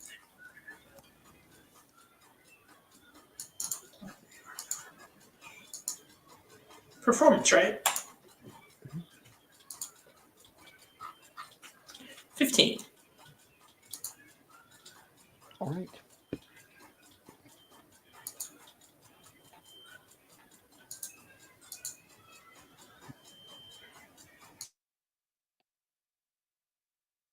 And with the 15, you're able to capture this kind of like, it almost looks dreary, but probably in a very purposeful way.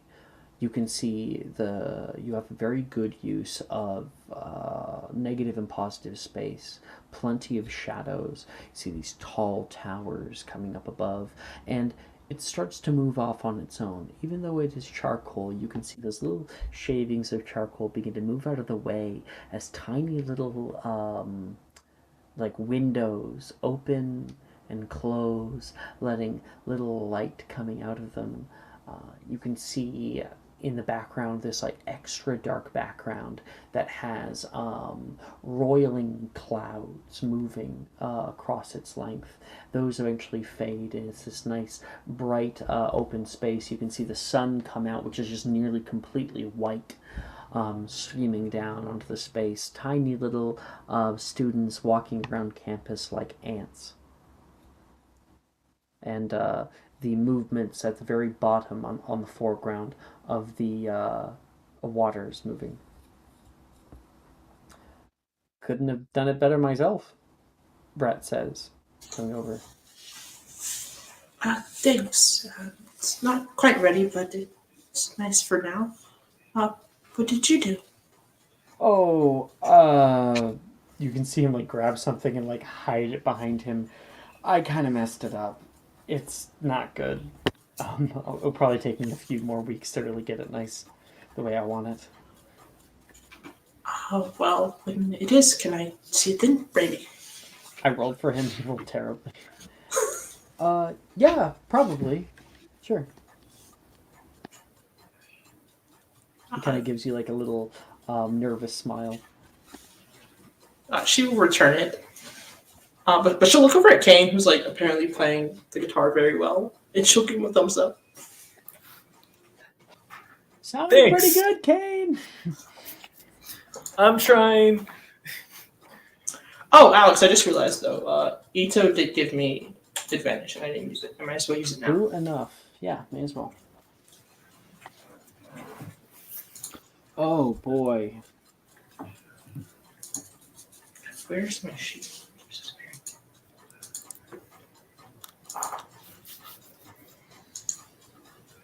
Oh yeah, 15. Because I rolled a 9. Taylor got a natural 1. Oh gosh. So she's currently working with clay. She's got her headphones in, and you can see her on like the potting wheel as it's moving, creating something that looks a little bit odd, kind of creating this dappled rim to this vase, and it eventually kind of comes to a stop. She takes a seat back, wiping her hands off on a cloth, and you watch as she wipes her brow, takes a heavy breath, and it all collapses inward. Oh. You can see as it suddenly sprouts small arms and legs. You can see like tiny little, almost cartoonish faces that come out of the side.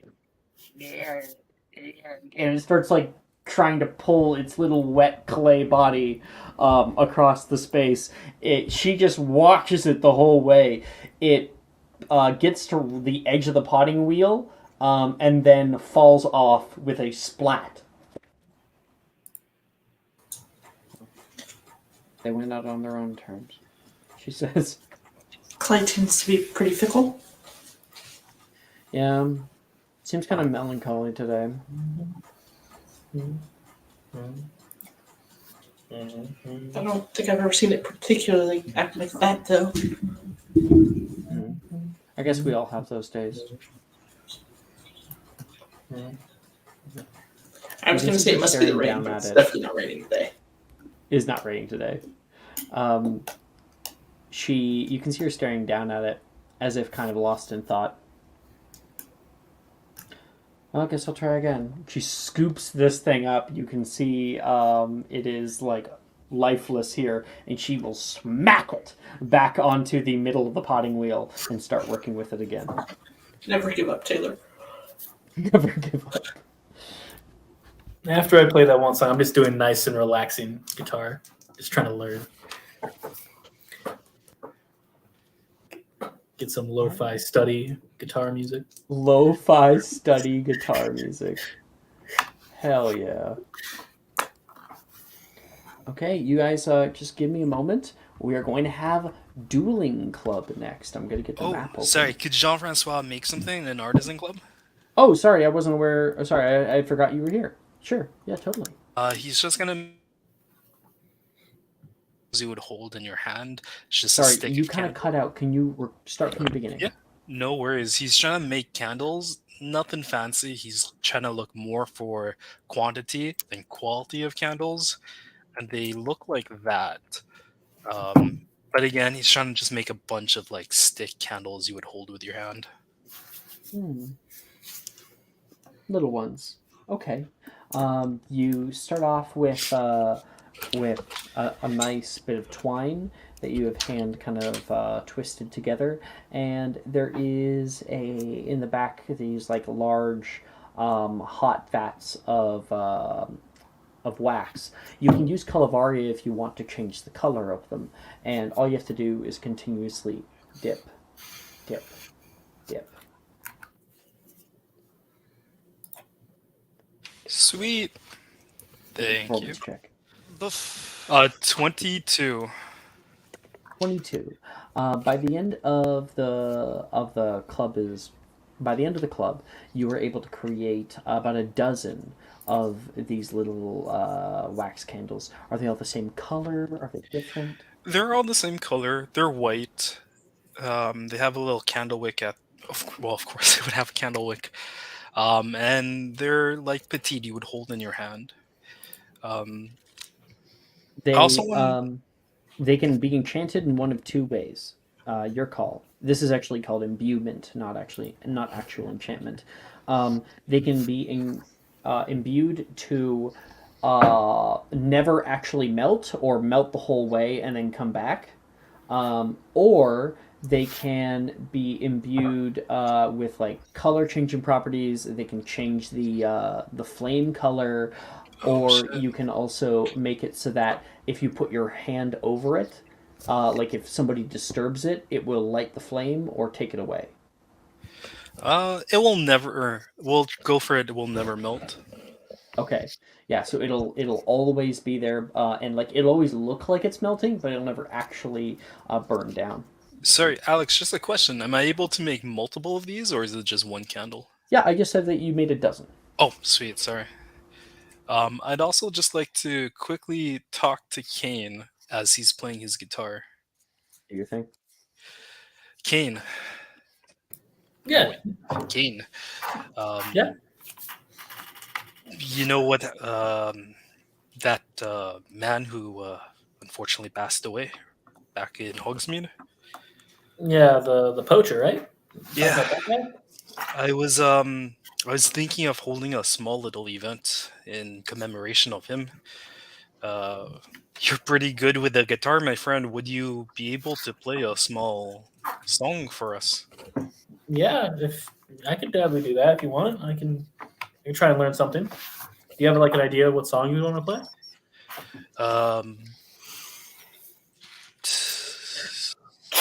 And here is what I'm actually.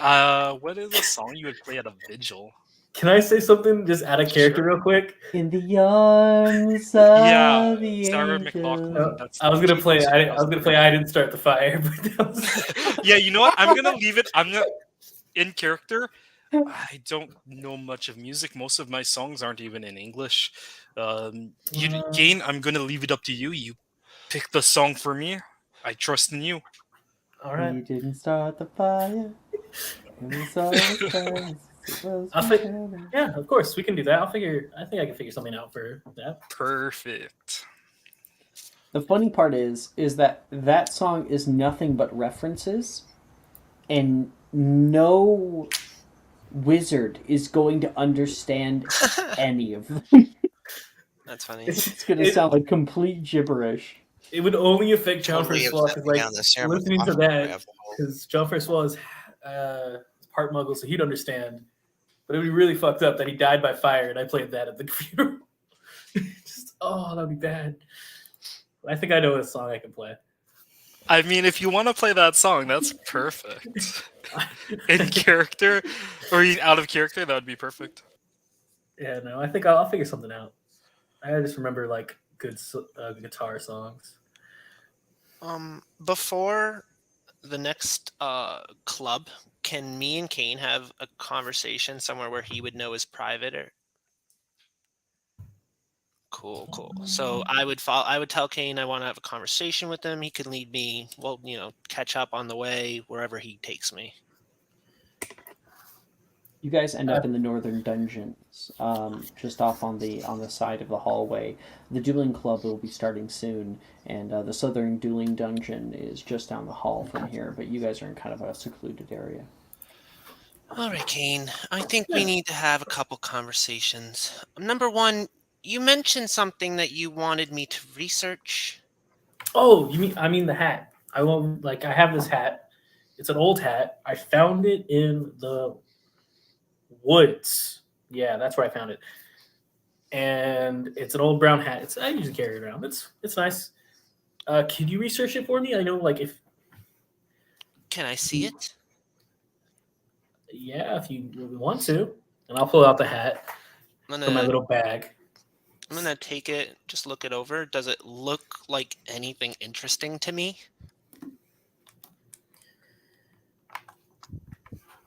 Okay. It's just a hat. It's an old hat that I found. I don't know anything about it. Can I do like Do I know where you found this hat, Kane? You do? Are you lying about where you found it? Yes. Okay. Yeah, Sim, go ahead and make a history magic check. Sure. Miss History Magic. I think that's a +7 if I'm not mistaken. I was trying to remember all the way back to when I actually like lied about where I found this hat, and I remember I said I found it in the woods. 20, a natural 20, 27. A natural 20. Is my hat cool? You look at the hat. Certainly seen better days. Weathered with time. This thing's old. Fucking old. Really old. In fact, you're surprised with how well it has actually held up. You can see there's this beautiful kind of like it's a kind of dark green color.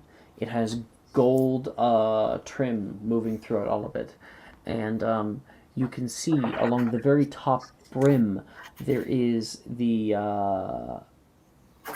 design just lightly pressed into the leather of a coiling snake eating its own tail. And this looks like something you've seen before. Something in a reference manual. Something in Hogwarts of history. This is the hat of none other than Salazar Slytherin. Oh, shit. Huh. Well, isn't that quite interesting? Is it a cool hat? I think it's cool. It's a little more than cool. This is... If anyone knew what they were looking at, they would consider this an ancient relic. Well, I mean, I did find it in like an old spot, so yeah. Mm. It's my hat though, so Yeah, you should definitely hang onto it. yeah. Maybe I can do some more research on it later. I have a hat. It's a nice hat. We'll talk about that more later, but there is a more pressing matter. More pressing than my hat? Okay. So, listen, I Yeah. know that you're all excited about this awesome egg that you found. Oh, are you talking about Snuffles? Yeah, I don't know who that is. It Who's has Snuffles? not hatched yet. Doesn't mean I can't name it. So, I kind of think there's a couple options here. All right. I don't think you're going to be able to raise this thing. It will kill you. Number two, Brett is going to rat you out at some point. He's a goody two-shoes. Number three, Not if I beat him up. that would probably make it worse. Okay. In fact, it would 100% make it worse. All right. I see a couple options. You All can right. definitely try to go through with raising this thing and meet an early death, if that's what you wish. Number two, you can give it to a sanctuary, be a good citizen, and all that. There's number 3, which is maybe not as looked upon as frownly or as goodly, whatever you want to call it, but you could try to sell it. You're always complaining about not having enough money. Well, yeah, I don't have enough money. That's why I kind of hang out with like Lennox because we're friends and he pays me a lot. It is quite valuable. The kind of options I'm seeing is number 1, you could go to Hagrid. He You think Hagrid would is buy your it? he might, or he might know someone who will, but you do have to keep in mind he is a Hogwarts staff. There's always the chance that he will just sell you out. So you may want to engage his interest first and not let him know you have it. Number Okay. 2, Lennox Scamander obviously has a good amount of connections with magical creatures. You could just go through him. Or the third option, which is way more dangerous. We do know the buyer's name and who was supposed to sell it to them. Hmm. We could use that to try to locate him and tell him we have something that belongs to him. And the fact that his henchmen or employees, I don't know what you want to call them if they're contracted, but they were saying his name quite loud. And I don't think he would appreciate his name being said and a bunch of 13-year-olds stealing his property. Yeah, it was kind of pretty easy to steal the egg. Kind of just caught it. Do you think we can really sell to him? You could try, but it would be dangerous and you would need help. And it would have to be a well-devised plan because these wizards that you would be dealing with are incredibly strong and they might just try to take it from you. So it'd be more of trying to find him and then having a conversation and see where it goes. But that one is, again, more difficult. I mean, we could try and sell it with like Lennox's family. Plus, they'd let me see it. I bet you. That would be the easiest option, in my opinion. So you might want to talk to him about that. I'll try. I'll see if I can do. Just to be clear, dragon eggs are a Class A non-tradable good, legally. That's why we're doing this illegally. The third thing, Kane, we've known each other for a while now. Yeah. Why hasn't anyone taught you how to read or write? Has anyone even noticed? Like, are the teachers even aware of this? He has been evading them knowing this. I mean, I've been dodging him for about 3 years now, but it's kind of just like whenever I need to like turn in something where they write it, I just ask Billy if like to explain it to me, and then she writes it out, and then I just turn that in. Do you want to learn to read and write? Would that be something that interests you? I mean, I think it'd be pretty nice to actually like read and write. Well, But I've decided I will help you out. I think it's almost unacceptable that you can't at least read the most common of words. So over the course of the next, who knows how long it'll take, but any time we have to just sit down, I'll do my best to teach your tiny mind a couple of new things. Your tiny mind? This is why there should be a school so mean. before Hogwarts. This right here. I mean, You are so mean. if I can learn to read and write, I can do stuff. But yeah, it should be fun. Cool. So just whenever you have free time and you feel the urge to maybe learn some things, come find me, and I'll be glad to try to help you. I mean, I do learn. I'm doing better in like some classes than you right now, so I wouldn't be like shading on me. What classes are you doing better than me in? Oh, I'm give me going a to check. I'm going to check for you. Suck it. Better DADA History of Magic. and history metric. First of all, History of Magic isn't a real class. Second of all, DADA, you have an interesting way with magic that I think books and words don't teach the same as they would to me. I mean, So congratulations. You can have that one. Yeah, I would. And we'll walk to dueling club. Sim, from now on, you should just write all of your insults on a piece of paper. Oh boy. By I fourth love year, I'll learn. I love the idea of Kane and Sim having a learn how to read montage, Yep. and at the end, Kane still can't fucking read. The goal is by the end of year 4, going into year 5, maybe he'll be at like a second grade level. You know, we can get him up Yeah. to some proper English. I told you. Anytime the teacher asked me to write something, I just asked Billy to explain it. She just writes it down. Just teach them the sight words. That's it. Just teaching the sight words. Yeah, we'll try to give. I'm gonna try and learn how to read music, then Braille. If then this is maybe becoming regular. official, I'm giving Oh, it is. Kane Absolutely is. disadvantage on any checks relating to reading research. Yeah, we can do it like we can just do like a end of the year, see how well he is, and then every I'll down take, session. I'll we'll take just a do little disadvantage to reading. Yep. As long as I get, disadvantage to intelligence checks. I hope he gets it fixed by 5th year. Well, we'll see. It might be longer than that. We'll try. it'll be part of the troll background. We'll add it. Yeah. I just wonder how long it's gonna take before Sim just cracks. It's like, nope, this is not happening. I'm gonna find a way to dodge Sim. I think about a character that no longer exists in Magic Mysterium, unfortunately. But his name is Beauregard, and he was a part giant character, and he didn't read and write. But what he did do was he took like history and magic notes in pictograms. Oh, that's cool. That's It so works. Smart idea. Yeah. You see, I don't read in history magic. I just remember every word Professor Bin says. That's it. It's like Kane can't read and write, but he has an eidetic memory. But that's why your intelligence is 7, because you remember everything Professor Binns ever said. That's the ghost teacher, right? Yes. Yeah, We'll Sim give you hates him. special textbooks like those pop-out picture books. Yeah. I'll make picture books for you. We'll get it. We'll work on it. The Picture further- words to words. The only further we- school where you're not required to learn reading and writing. You just have to have some kind of magic ability. That's it. I'm just waiting until the teachers figure it out. Like this. I feel like McGonagall's just gonna call you to our office. You've been turning in Billy's handwriting for years. Like, what's going on? It's the whole fucking file of Kane's work, and it's all identical to Billy's.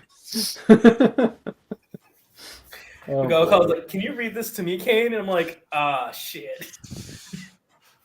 Sure. It was a Kane, great please story. go up and read what's on the board for me. I think it's probably better if Wilfred does it. If anyone asks me to read, I just run out of class and I'll take attention. Fuck it. Yeah, that's not gonna be suspicious. Hey, Kane, can you read this? Gone. They turn back and they see Kane's chair spinning. Coming to a stop. The door opening and closing. The further we go, the dumber Kane gets, and I love it. I love like characters that are maybe a little bit intellectually impaired. Or like come to like weird conclusions all the time.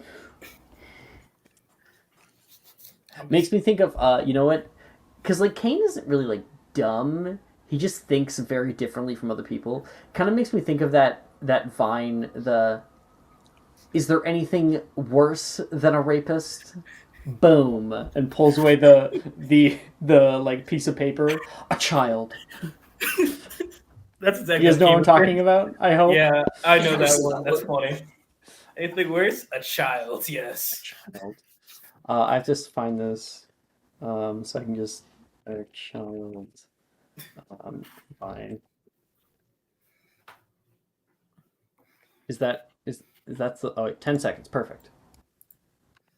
Kane is 100% that way of thinking. Boom. That guy even sounds and looks like Beauregard. Kind of, yeah. Cassie thinks that Kane just eats a pony and then he'll give up on this dragon craziness.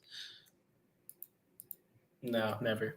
That's Or my maybe, dragon. actually, no, it's Kane. Kane would need like a Clydesdale. I will whip it. Oh, that sounds so wrong. I'm glad I didn't finish that sentence. Good. Come 5th year, we will all join the pony club and all have our own ponies. I was gonna And then ride into the final battle, like the fucking Battle of Gondor. Absolutely.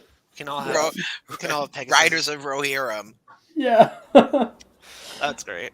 You see, the thing, Kane will not ride his horse. He will just carry it into battle. I suppose that makes Cassie Eowyn.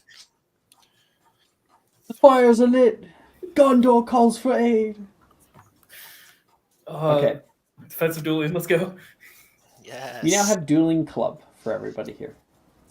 Dueling Club meets in the Slytherin Dueling Dungeon. Who is in Dueling Club? Kane is 100%. Like, Cassie, Margot, Jean-Francois. Jean-Francois isn't in it, but he wants to join like halfway through just to watch. That's cool. Yeah, you can definitely watch. Rin invited you because she was going to Yeah. come watch. Yeah, Margot would not. Okay.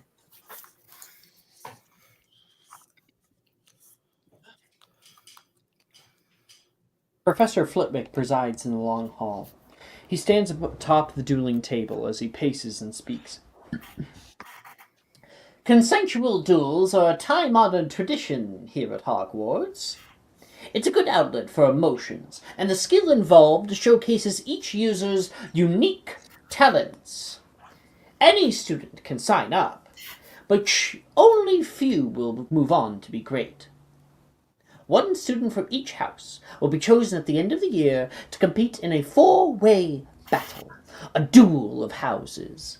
Those students will be chosen from this group. So, gain as much practice as you can here. I will be watching. Sir, Gemma raises her hand. Yes, Miss Drayton. Why is Professor Rojas teaching this class? Are you the Charms Professor? Oh, indeed, I am the Charms Professor, Miss Drayton, but I am also one thing that Miss Rojas is not. You can see, like, Gemma looks out at him, kind of confused, and he looks back at her, looks at the rest of the group, and says, a dueling world champion.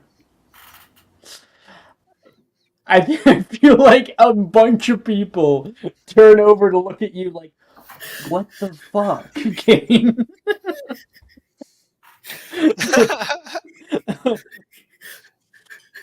And He is one, though. he has this air of complete superiority and a fire you've never seen from Flitwick before in his eyes. Now, I have set up matches. Please, take a table as I explain the rules of dueling. And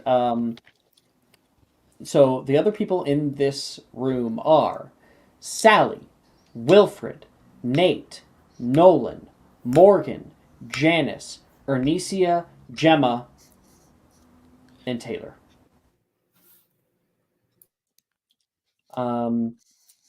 So this is essentially the rules of dueling. He will go back to his like little adjudication spot. What it is that this is the dueling table. You win when your opponent is any of the following for longer than 10 seconds. Unconscious, restrained, petrified, or alternatively has left the bounds of the match. Meaning, if they get blown off the back of the dueling table, then you win. The dueling table is quite long across. You are not able... So, like, if I were to grab two people, say go boom and boom. I know that it's two squares across here. Treat it as if it's one square. So you cannot go, like, around a person. You can only meet them head on. Okay? There are different positions in dueling. Firstly, this is position 3.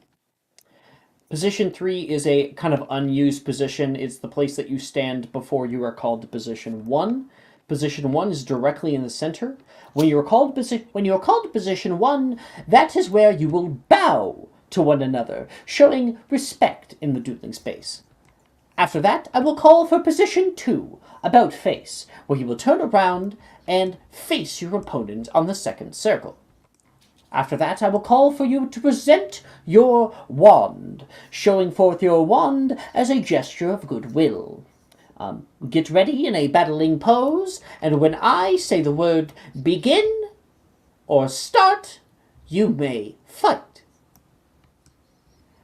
Use of potions on oneself is completely restricted, and there is no physical contact between duelists. We want everybody to be on the same page. This is about your skill as a wizard, not your skill in brawn.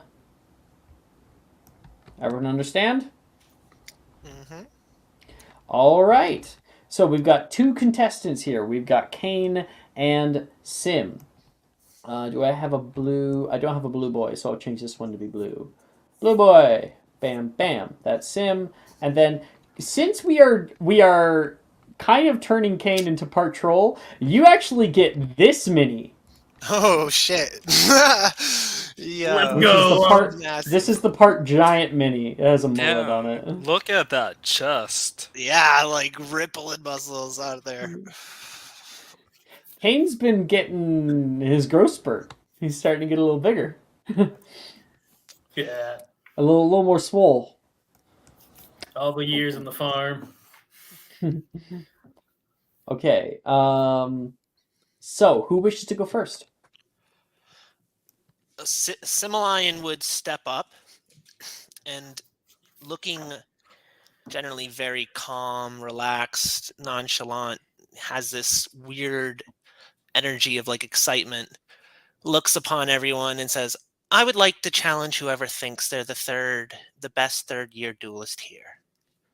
Oh, I love it, Sim. I love it. He's actually set up matches, so it is a random roll. That's fine. So I'll I was go asking out of character who wanted to go first. Okay, I'll go first. Sorry then, about anyways.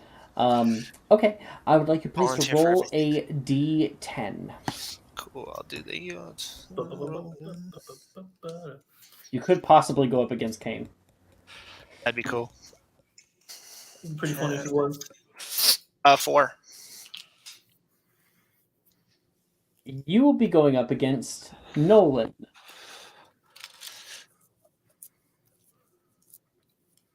So, I'm just going to quickly spawn Nolan. Let's actually have a mini for him.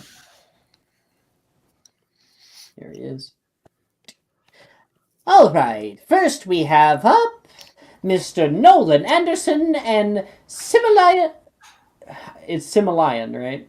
Yeah. I always mess Similian. up. It's Mr. okay. Nolan Anderson and Similian Sky, if you will, please.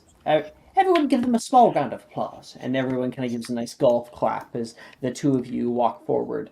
Nolan, using his stave, walks up to the edge to the very bottom of the steps here, kind of taps it with his stave to make sure it's there. And you kind of look across, and you can see him just kind of staring outward forward.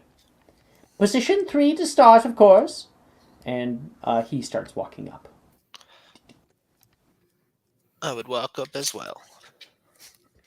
Professor, I'm on it, right? Yes, Nolan, you're right where you're supposed to be. Okay. Position 1, please. And Nolan begins to walk forward. Now we'll walk forward. 2 of you stand very, very close to one another, and you can look out toward him. His eyes kind of grayed out, unable to actually see you. And you can hear, bow, please. Nolan will take a stave, put it at the side, and go for a very nice bow down at you. And then tap his stave on the ground one more. Sim would do kind of like a half bow. Not all the way. A small bow. Good. Position 2, about face. Nolan will turn around. Stop right there, Mr. Nolan. Thank you, he says, and turns back around.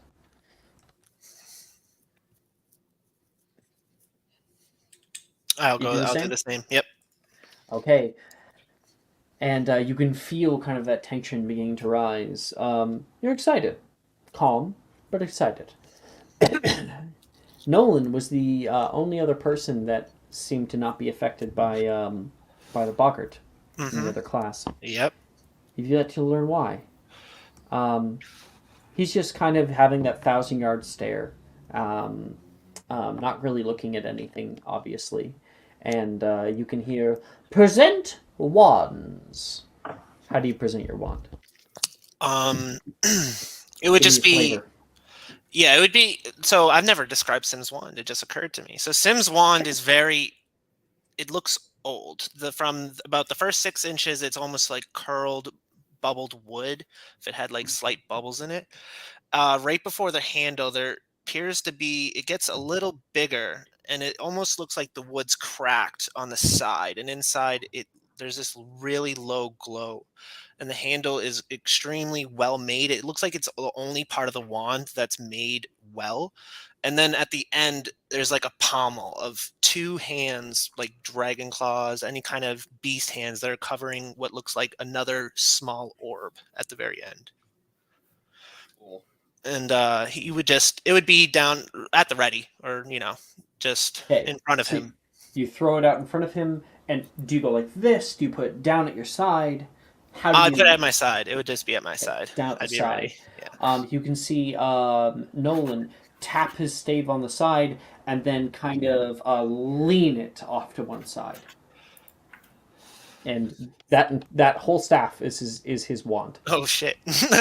Yeah. Good luck, Nolan. To you as well, he says. And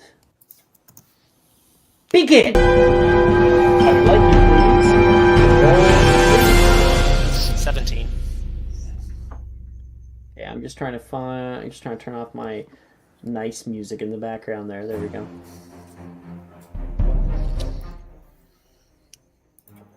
Okay, here we go. You got 17. Nolan. 20. Oh. Nolan goes first. Okay. Let me open up my spell list here.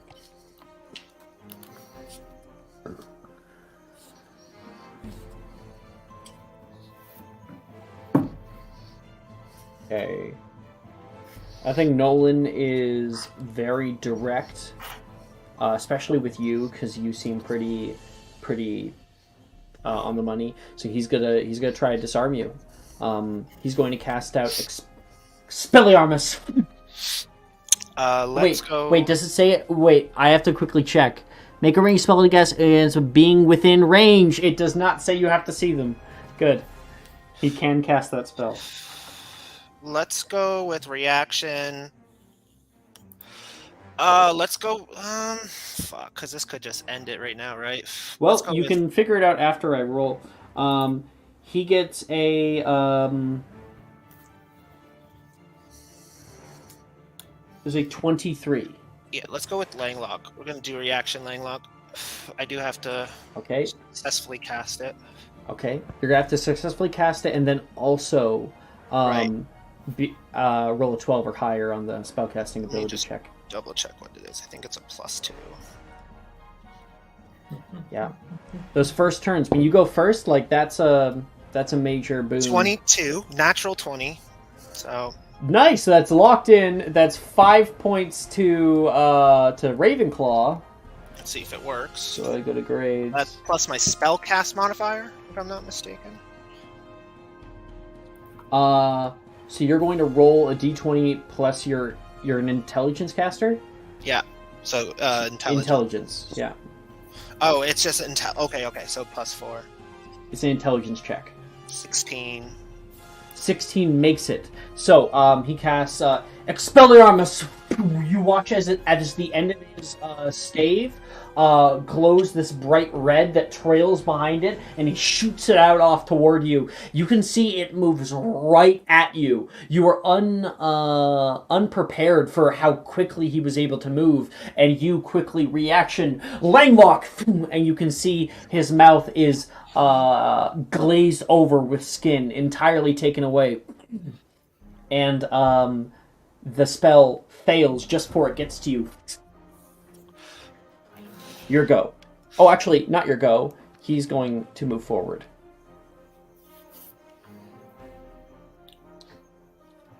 Which you will meet. Your go. Do I have? I have. He's right in front of me. Okay. Let's do my turn. Incendio. Let's upcast it to second. Okay. The deck save. I'll quickly check. Blind condition 5e.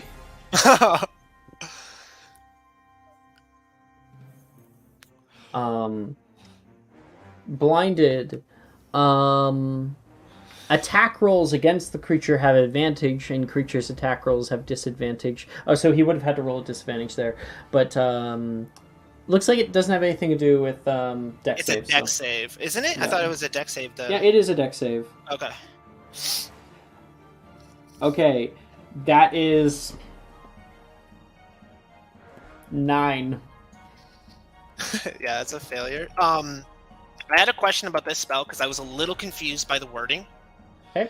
It says Incendio, so just for upcasting, it's worded really weird. It says when you cast a spell using a spell slot of second level or higher, the damage is increased 2d6, and then it says each slot above second. Because it's just worded kind of funny, but it still does 2d6 on a second level, or 2 additional. I had this conversation, and he said it should be fine, but it's just worded weird. So it is a first level spell. At higher levels, when you cast a spell using a spell slot of second level or higher, the damage increases by 2d6. There's nothing weird about that. Okay. At all. So Yeah. I'm just making sure because at the end upcasting it's already a first level spell. So upcasting it at all, every spell slot above first will gain you 2d6 extra damage. That's okay. it. Okay, so roll. Hold on 1 second. So it'd be 5d6, 15 damage. 15. Let me give me 3 seconds, if you will, please. Sure.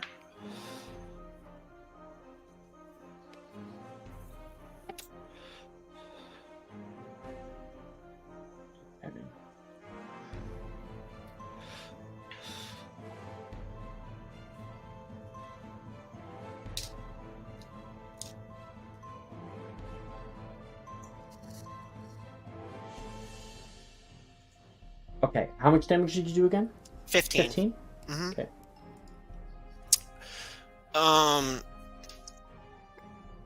Let me quickly check. Here we go. So, you cast out in front of you, kind of like underarm, a large plume of flame bursts out into space. Nolan kind of blocks his eyes and his face from getting burned, and a charred embers come flying out at him.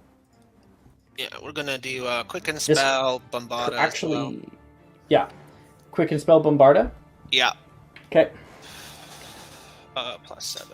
That's gonna You be have 25. advantage to roll to hit. Sure. 25 and a 24, so it definitely hits. Yeah, definitely hits. Well, actually, yeah, I think... Yeah, because he doesn't get that till later. Yeah, that hits. 86, I believe. Bombarda is... Oh, 2d10. Okay. 2d10. 13 damage. Are you high enough level to get Yeah, 5th level. 5th level? Okay. Okay. Sorry, how much did you say? 13. So in total, 13. 28 points of damage. Got it. All right.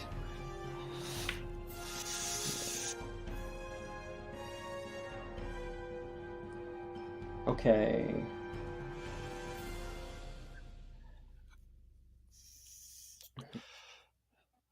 Yeah, he can't cast that spell. Okay. All right. End of your turn? Yeah. That's it. Yeah, Nolan's going to back up so he doesn't take more fire damage. Let's make this even then, eh? And he's going to cast, using Subtle Spell, conjunctivia. And at a disadvantage to hit, that is a dirty 20. Fuck. It won't even matter. Yep, that hits me. Okay. And you're going to take 4d8.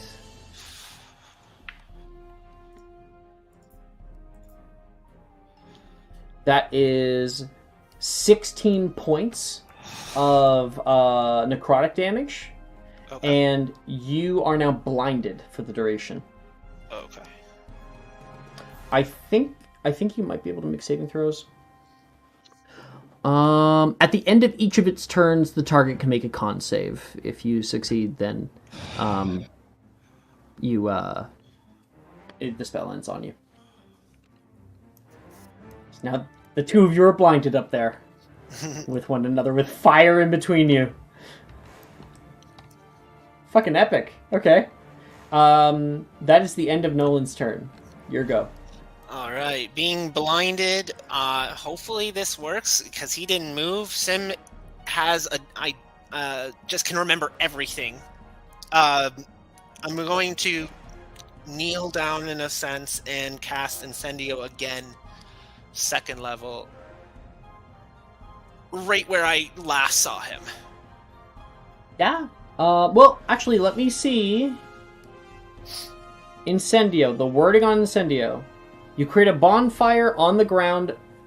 You create a bonfire on ground that you can see within range. Now, while I understand your memory and stuff, it says see, and the blinded condition is going to mess with that. So you cannot do Incendio. Let's do something else. Let's continue down the pain route. Let's cast Sartegio at second level then instead. I think you mean Sagittario? Sagittario, yeah. Is that site too? Let me just make sure. Designated target. No, it's not. Okay, I would just shoot them straight. You would have disadvantage to hit every time, though. Okay, that's fine. So this is first level. You're casting at second level to get 2 arrows? Yes. Okay. 22 for the first one. Oops, that's not right. That's you have to roll a disadvantage both times. Oh, so I rolled a natural 20 and a 15, so it is 22 to hit. Wait a moment. You have disadvantage to hit him. He is at disadvantage too. I don't Wait, know. because when you're both blinded, doesn't it cancel each other out? I can't tell. I can't remember. I'm not sure. Just both at disadvantage. Maybe. Either way, it's a 22 if it's just a straight roll. 20. Oh, because you had a 15 and a natural 20? Yeah, so I rolled on the with die. Disadvantage. Yeah, the first roll was a 15, and the second one was a 20. Okay. Some of it's just stuff that we didn't fully eat, but there is a. Okay, I love you. Love you too. Come here. You give me a hug. On stream? PTA on stream. Oh no, I'm gonna burst into flames. Come give me a fucking hug. Ew. Rejected. I can't. My heart. You'll get your hug Broken. after. Okay. Bye. Bye. Alright, so that's a 22 to hit. That still hits him. That's first one, second one? Second one. Okay, I was about to ask, do I have to roll for... So this would be just a straight roll, because he's blinded. No, it wouldn't be just a straight roll. It would be at disadvantage both times. Still at disadvantage? Okay. That's fine. I rolled Holy 22. fuck, dude! So I hit him with both arrows. I'm pretty sure he's about to be unconscious, but we'll see. So we'll do... I guess we'll see. So that's 2d8 plus 7. 2 times your spellcasting ability modifier. So the first one is... So what's your intelligence? 4. So that's 2d8 plus 8.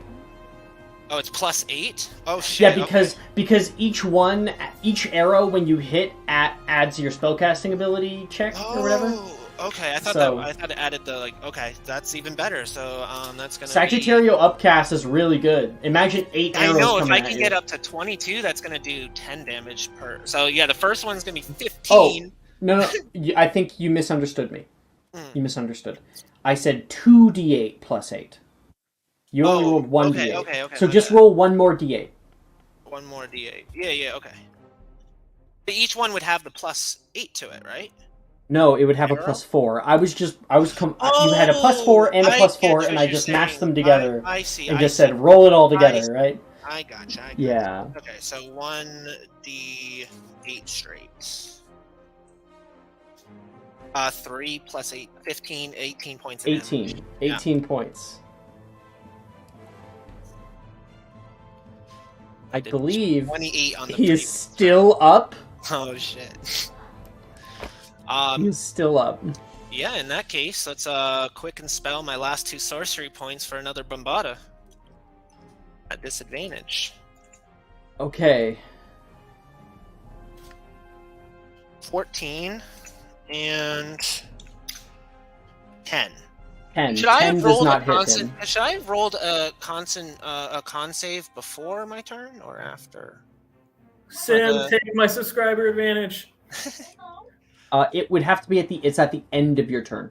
At the end of my turn. I could take your subscriber's advantage, but I would still have to take the lower one. Is a 10, so it's not even. It'd be the one you rolled first, buddy. No, it would be the one you rolled disadvantage, first. so it'd be my lowest roll. So No, I guess I could no. replace it with the lowest roll. but- Sim, that's not how it works. So Oh, it's not? if you already rolled a disadvantage and then somebody gives you a advantage, what it becomes is it becomes the first roll of the 2 that you rolled. That's Okay. the one So because it cancels out the disadvantage. I gotcha. 14. 14 Protego automatically ends it. And now I get to make my con save because that's the end of my turn. Although my con is pretty terrible. It's like a 0, I think, or 1. Sorry, wrong pages. It is con save +1. A 7. I don't save. No.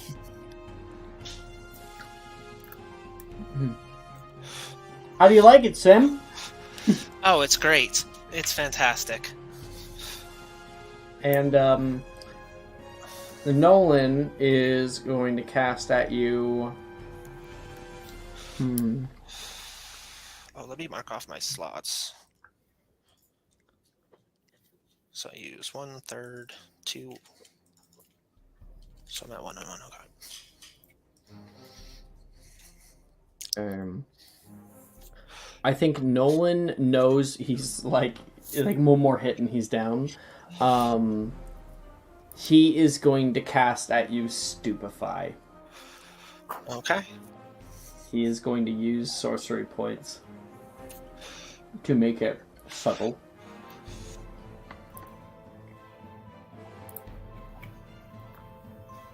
Yes, I roll a disadvantage to hit you.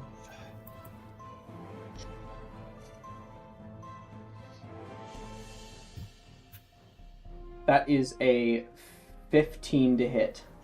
I will use Protago to have to. Oh, I have to roll for it, but let's do it. Oh, you have to roll for it? You don't have it locked in? No, I No haven't. one could win. No one could win this. All right. +4. Don't no, let wait. that Is it dude 2+4? win. It's 2 plus something because I have, I think, a 2 plus 3, right?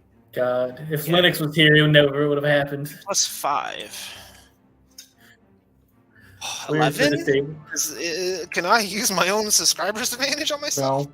It's only for giving to other people. Will give to you my subscriber advantage. I think this is my last one. I Please don't. take it. 11, I don't think succeeds. So yeah, 5. Oh yeah, I failed. Damn. Oh, this is bad, buddy. Yeah, that's it. I got hit with Stupefy. Oh, sorry. Halfway through, because Jean Francois was supposed to be coming in halfway through like the Yeah. session. He kind of walks in and sees the fire and this fight going on with Sim.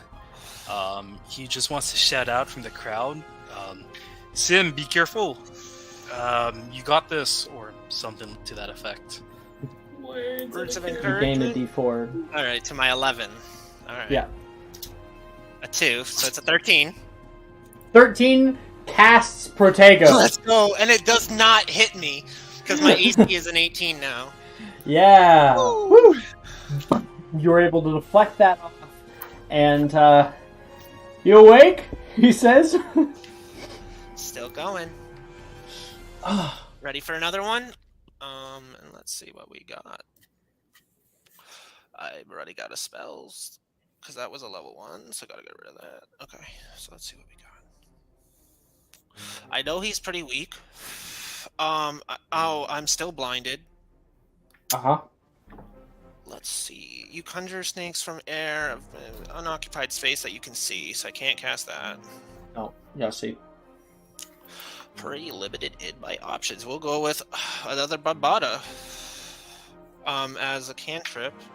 Or no, because I am going to try to end this. I am casting at 3rd level another Sagittario. So I get 3 arrows to try to hit him at this All right. Shotgun blast. 9, so this first one's probably not going to hit. I'll roll for it anyways. So yeah, that doesn't hit. You can just roll 2d20. Here's how to do it with the bot. You do 2d20, KL1 for keep lowest 1, and then plus whatever modifiers you want. I'm gonna be honest. Roll. I'm really stupid when it comes to that bot. Like I don't understand it at all. Just try it one time. All right, hold on, one more time. The 2d20. You're rolling 2 20-sided dice, and then no space. Put KL1. Keep lowest 1. Oh, and then of course you have to do the whole R thing, right? Okay. Hold on. Yeah. Exclamation point R space 2d20 KL1, and then you can plus 7 or whatever you have to hit. Keep lowest roll. Plus 7. Plus Keep lowest 1. But does 7 come after the keep lowest roll or before the 20? It would be right after the 20, right? Right after keep lowest 1, you do plus 7. Okay. Plus 7. Oh, I didn't like that. You put KLR. It's KL1. Oh, I'm sorry. And just copy and paste that and just change the R to a 1. Okay. KR1. Okay, put KL1. KL1. KL1. Sorry. You were not joking. I'm not. This stuff confuses me. KL1. It's all good. Don't put the R. I keep pasting and copying over and over again. I did it that time, right? There we go. Yay! You got it. All Here. right, so that's gonna that will miss. Here. If you do that, you can just copy paste it. Okay. Properly. Thanks. All right, and my last arrow. Please give me 2 good rolls. It worked. 20. 20 will hit him. Nice. Thank you. Okay, so that's gonna be 1. 1d6 or 1d8 plus 4. 5 damage. Rolled a 1 on my hit. And he is down. Let's go. So to narrate this further though, with this like fire raging between the two of you can't see shit. You are casting out Sagittario, and you just see a flurry of arrows come streaking out through him, many of which just go wide, hitting into the far back wall. Nolan's holding down. He casts out Protego, and you watch as one of them goes streaking through the space, shatters through his Protego, and hits him directly in the shoulder, making him flying backward and hitting the ground. Knocked out. K-O-O-O. At that moment, you can hear Similian Sky! Victor! And people begin to cheer out. Woo! Go Sim! You can hear Rin on the back wall with Jean-Francois. I'm gonna take a bow to the crowd. The better blind guy. I went hard on damage on him though. You sure did. That was a crazy damage battle. Okay. Professor Flick will walk up. What an amazing battle between the two of you. Relying on damaging spells can be absolutely useful when you're able to deal enough in a short period of time. He will cast Episky. He casts on Nolan, and Nolan will wake up. and he will cast what is it called? Rapifors on Similian, and you can now see, and you feel a little bit healed as well. Great job, you two. And Nolan kind of chuckles. You got me. Good battle? Yes, He that was puts his stave into his other hand and puts a hand out toward you. I'll shake his hand. Thank you for the experience. That was my first duel. You notice he shakes your hand with his left hand. Sim's left-handed, so that would... No way! Yeah, he would just go for it. Okay. Let's give them all a round of applause, shall we? And everyone gives that final kind of round of applause as the two of you hop back down. Okay. After that, Lennox would we've be got proud. Mr. Kane. Mr. Kane, please roll me a D9. Aye, aye. Aye, aye, Captain. Okay. Actually, it's a D8. Oh, well, okay. I got Yeah, just roll a D8. Roll a D8. Aye, aye. Roll a D8, aye. I still got a 2. Okay. Oh my gosh. You go up against...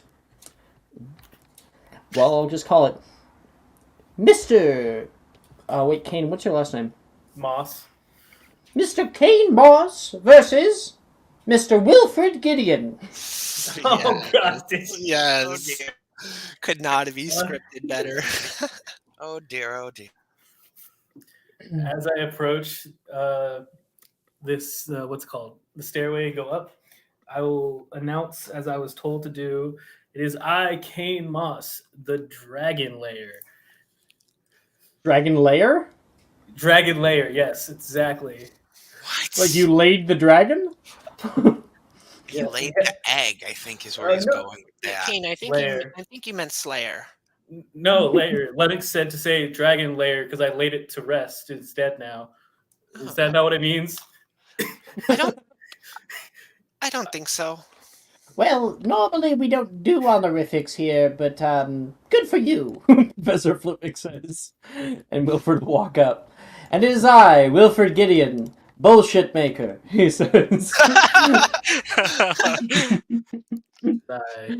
Kane Moss. Position 1, please. And Wilfred will saunter up to the middle. All right. No hard feelings, right? None taken, not at all. Bow, please. And Wilfred will curtsy. Kane will do a very low bow. Position 2, please. About face. Mr. Fleetwood, can I stay in position 1? Question mark. If I want No, to. Damn. you okay. cannot. That would be illegal. Damn. Okay. It's all right. We're all learning here. No stupid questions. Only stupid Yeah. people. Stupid people. I did not say that. I did Sim not would've say said that. as well. He would have been only stupid people. Okay.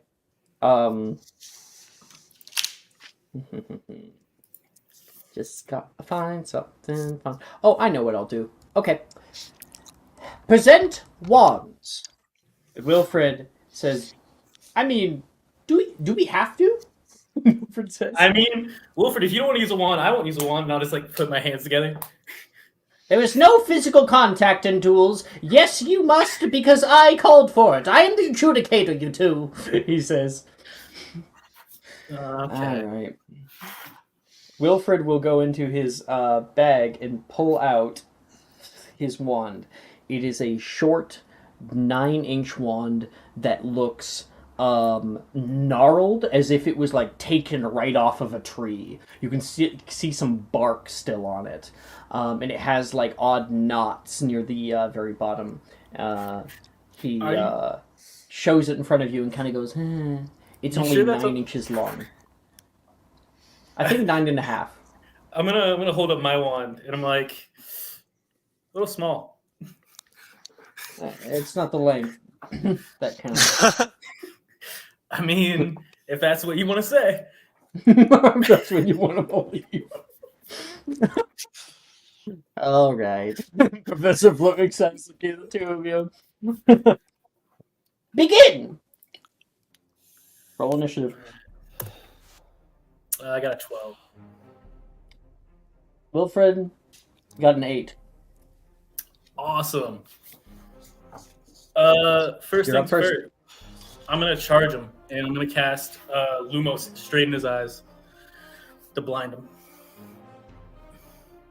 That is not how that spell works. Damn it! All right. Well, okay. I tried my thing. All right. I'm gonna cast. If I can, I'll stay where I am. Here's what I'll say. Here's what I'll say. You can attempt it. It's a creative use of a non-combat spell. You may use the spellcasting ability check to attempt to do so. It would only last as a flash, and he might have disadvantage on to hit spells. No, it'll be fine then. I'll just cast. I'll just go for a Expelliarmus then. Okay, so you're like running up and Expelliarmus?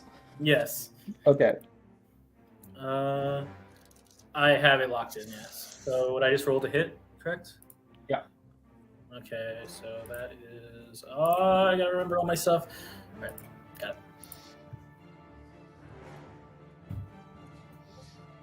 $23. Flying walk. Oh yeah, I can't do anything except that landlock. If he hits That me. is a 14. There's an 18 for Langlock. So as you go, expel! Your mouth is immediately gone with a Wilfred actually throw his wand up in the air. It does like a slight spin, and he catches it, and your mouth is gone. My mouth's gone. I can't subtle spell. But I'm just gonna get as close as possible to him, make him feel weird. Okay. Stare him in the eyes. I'll get extra close. Stare at him in his eyes. Just wait for him to do something. He's gonna kiss you. That's his next action, is to kiss you. I feel like the two dolls. Now kiss. Alright. Wilfred's turn. He's like, oh my gosh, there's so much sexual tension just from the viewpoint here. He says, I bet you think you're so big from all the way up there. Oh, sorry, you can't answer. And he is going to subtly cast Diminuendo. Oh. You can't say that and cast something that says, "Oh my God, innuendo." Oh my lord. Innuendo, yeah. Yeah.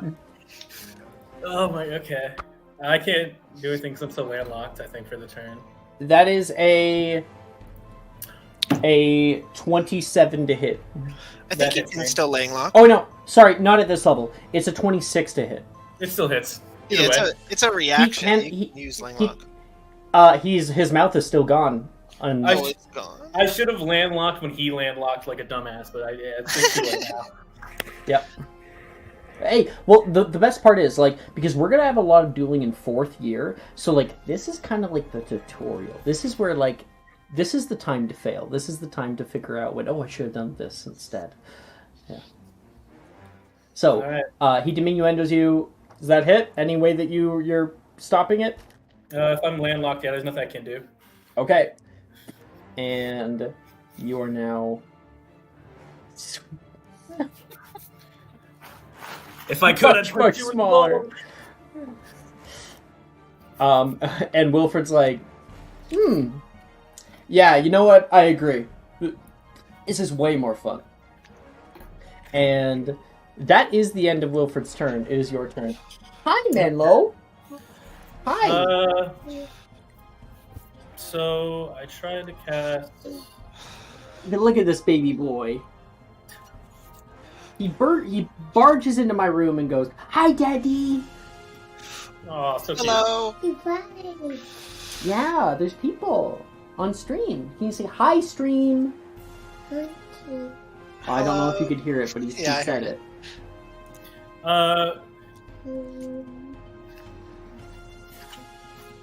Yeah. Let's see. What could I do? Yeah. Oh, there's so many things I could do. I'm gonna cast Serpent Sortia behind him. Ooh. Okay. Yeah. Name Totally. right between the legs. What's your op? Yeah. The line lock's over. So do you have that locked in? I do. That's a good spell to have, man. I locked it when me and Lennox were cockfighting in the class. There we go. Okay. Roll initiative for the snake.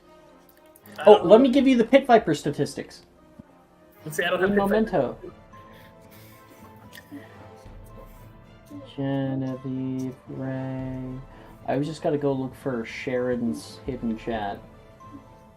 And then, oh no, I missed it. Looking at Sharon. Sharon, there we go. No. I know. It's a plasma ball, and I don't want you to play with it because you're gonna break it.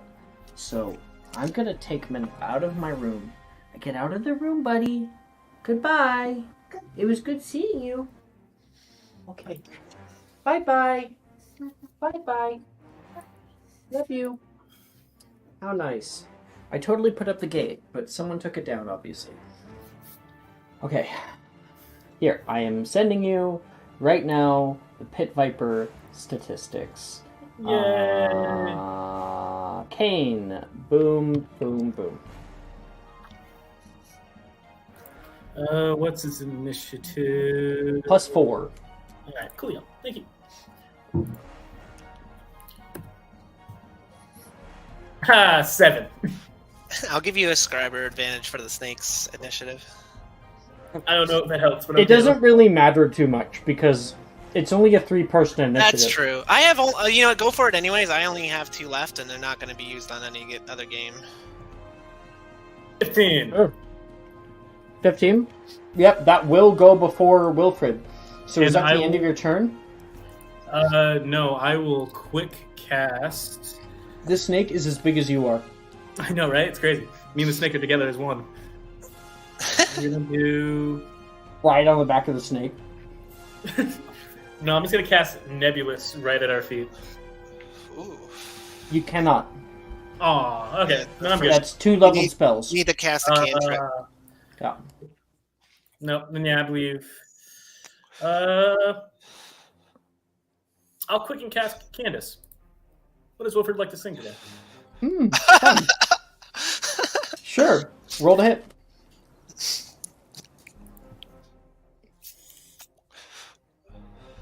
$26. That hits. On a hit, the target must cast all other spells non-verbally until the end of its next turn.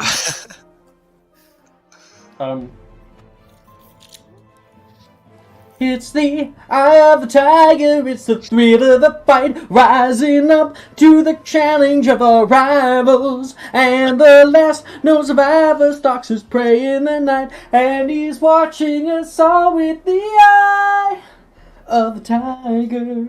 And you didn't know Rocky, you bastard? Oh my god. Kane's utterly gasped at that. The fact he didn't know Rocky, but he's saying Eye of the Tiger. This is personal now. And it's technically the snake's turn once your turn is over. Yes. Snake bites. Roll for it. It's a +6 to hit. 14. Protego. Can a cat... Does he have subtle spell to cast Protego? Yeah, you can't speak. You can't settle a reaction spells like that, so no. He does have subtle spell, but he can't do that for a Protego. You're absolutely correct. He's currently singing, so he cannot cast Protego. That will hit, because that is his armor class.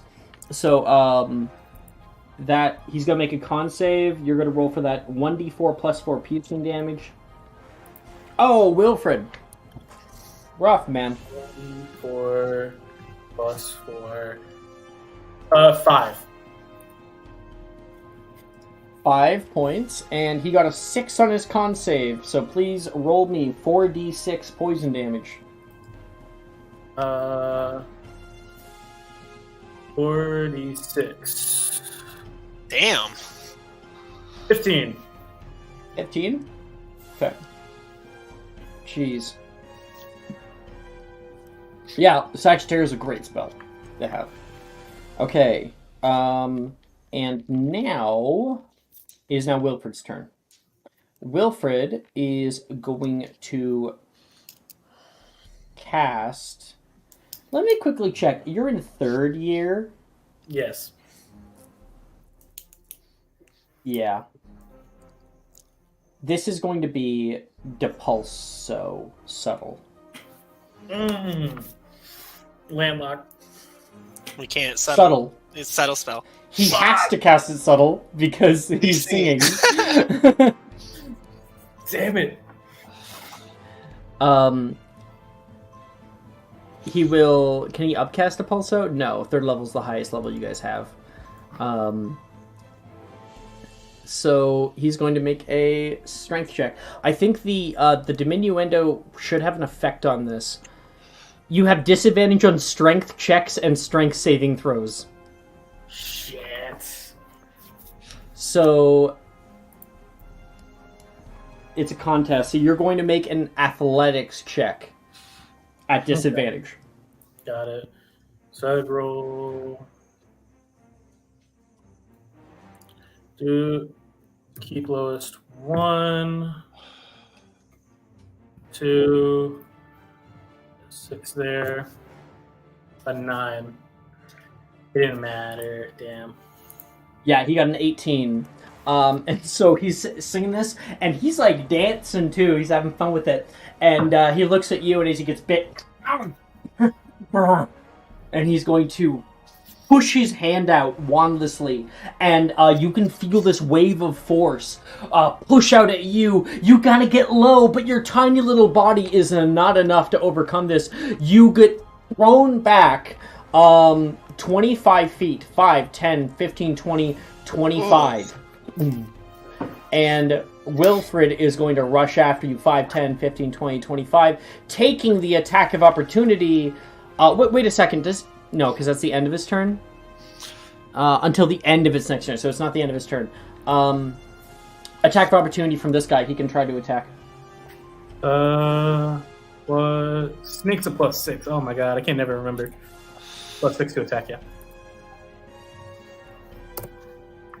18. That hits. You can roll for that damage again, and I'll roll the con save. He makes the con save. 6 damage. Okay, you roll 4d6 and half the damage that you give to me. You always roll round down. You said 6 points of damage? Yes. And always round down. 13, 6. So it'd be 6 damage. Or would it be 5 damage? I can't remember. Can't hack that. It would be 6. It would be 6. You got it right the first time. Yeah. That's a total of 32 points of damage on him. Okay. At the end of his turn, it is your turn.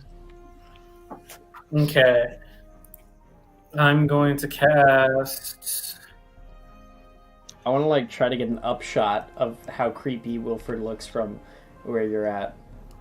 Go free cam. Try to get in your tiny little head. Change the focus distance. So just get rid of depth of field. Okay, He's like, I'm going to cast Flipendo.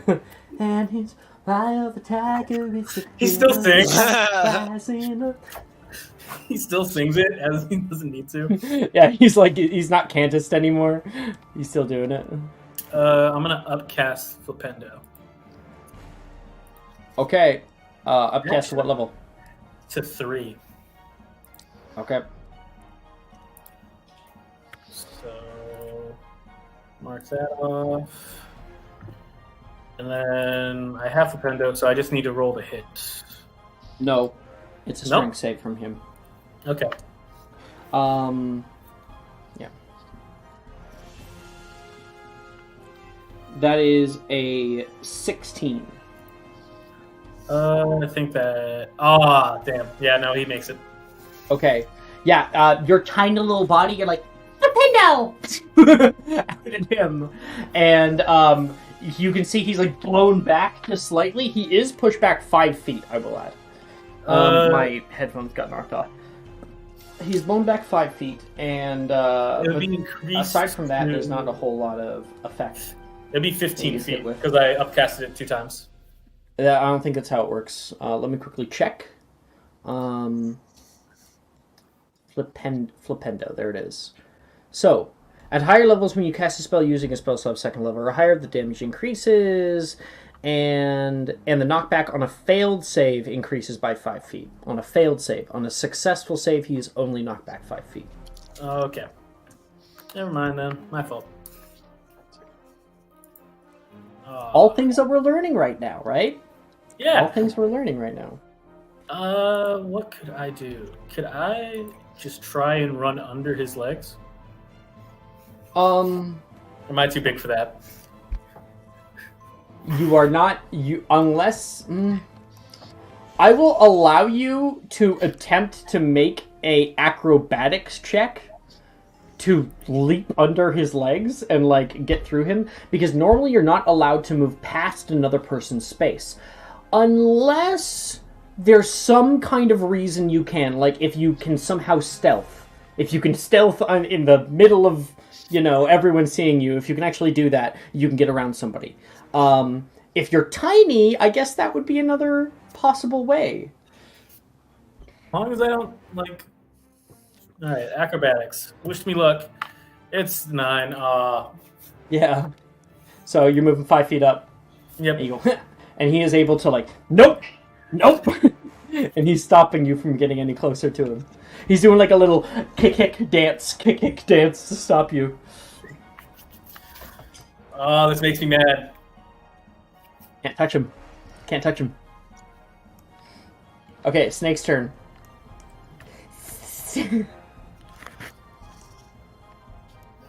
Roll a hit. Alright. The snake's doing better than me right now. 19. That hits. Roll damage.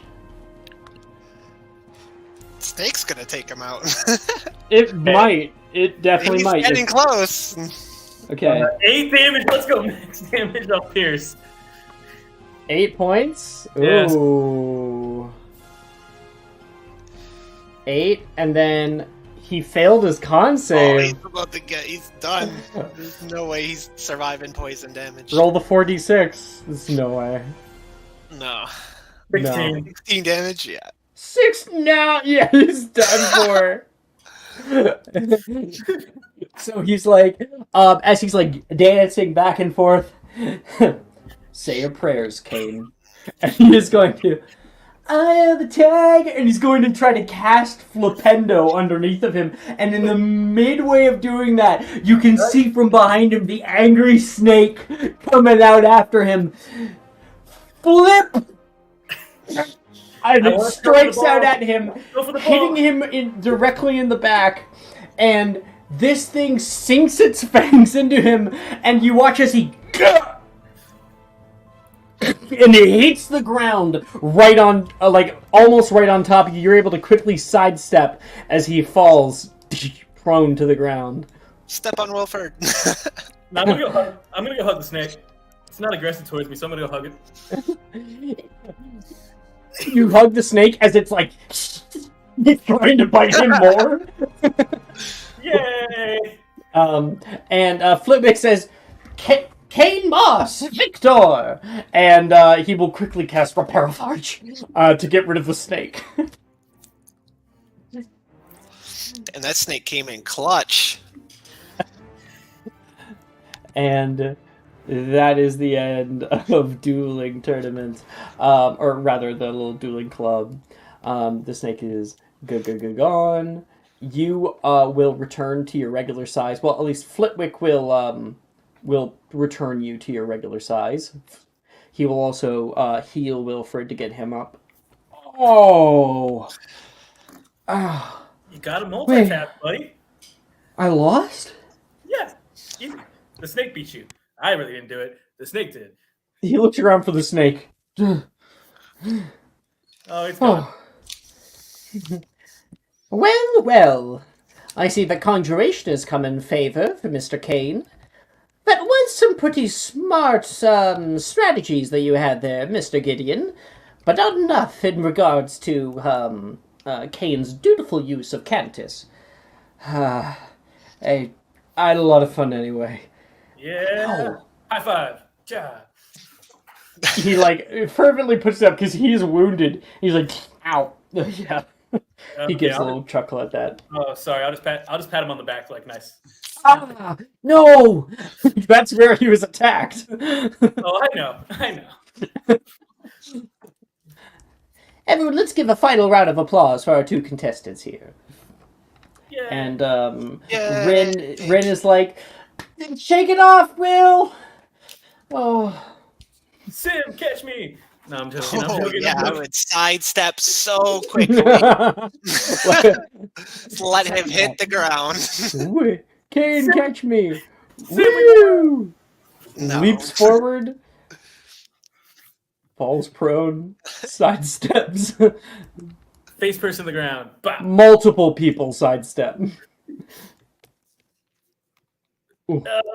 I still won. That you did, Juniper says, looking over top of you.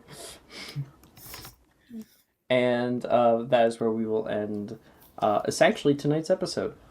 When we return, we will be starting out the new semester, but we will also get our chance to do Slug Club as well at the start of next one, where we'll have Cassie and Sim be able to enjoy that a little bit. I think it's like about 30 minutes long. Get to have a nice talk with Professor. There may be an uninvited guest if I can figure a way in. That's going to be an interesting episode because we're going to have our new player. We're going to be doing a Slug Club, so we're going to be going back. We're going to do Slug Club for 30 minutes, and then we're going to introduce our new player. Or, we'll introduce our new player first, maybe, and then we'll have like a flashback to Slug Club. Exciting stuff. Me and Kane look terrifying because we just... Are we missing somebody? Yeah, Will had to go. Oh, okay. Yeah, I guess we are a little bit over. But thank you guys so much for playing. And thank you guys in the comments for watching, helping out with advantages here and there. Ito, some house points from Brooke. Are we actually Love going to you have guys. our new Hufflepuff next week? We should. There was just kind of a little emergency at the last minute there. Yay. But I'm very excited. It's been a fun episode. Thanks. Are we guys. still holding off on the downtime then? Actually, no. All of you guys do get downtime. Since I know what the hat is, I don't have to research it, right? No, you got an actual 20. I mean, Okay. you were like, I'm going to go research this more. I'm like, you got all the information, All right, my cool. guy. I'm just making sure. Why does the Gryffindor have the hat of Slytherin, though? This is a question. Well, you know what? And the sword of Gryffindor. The thing is, you wouldn't probably still, even after explaining, probably second. still wouldn't know what it is. But Did I pull the sword of Gryffindor out of the hat of Slytherin? Oh, this is some great.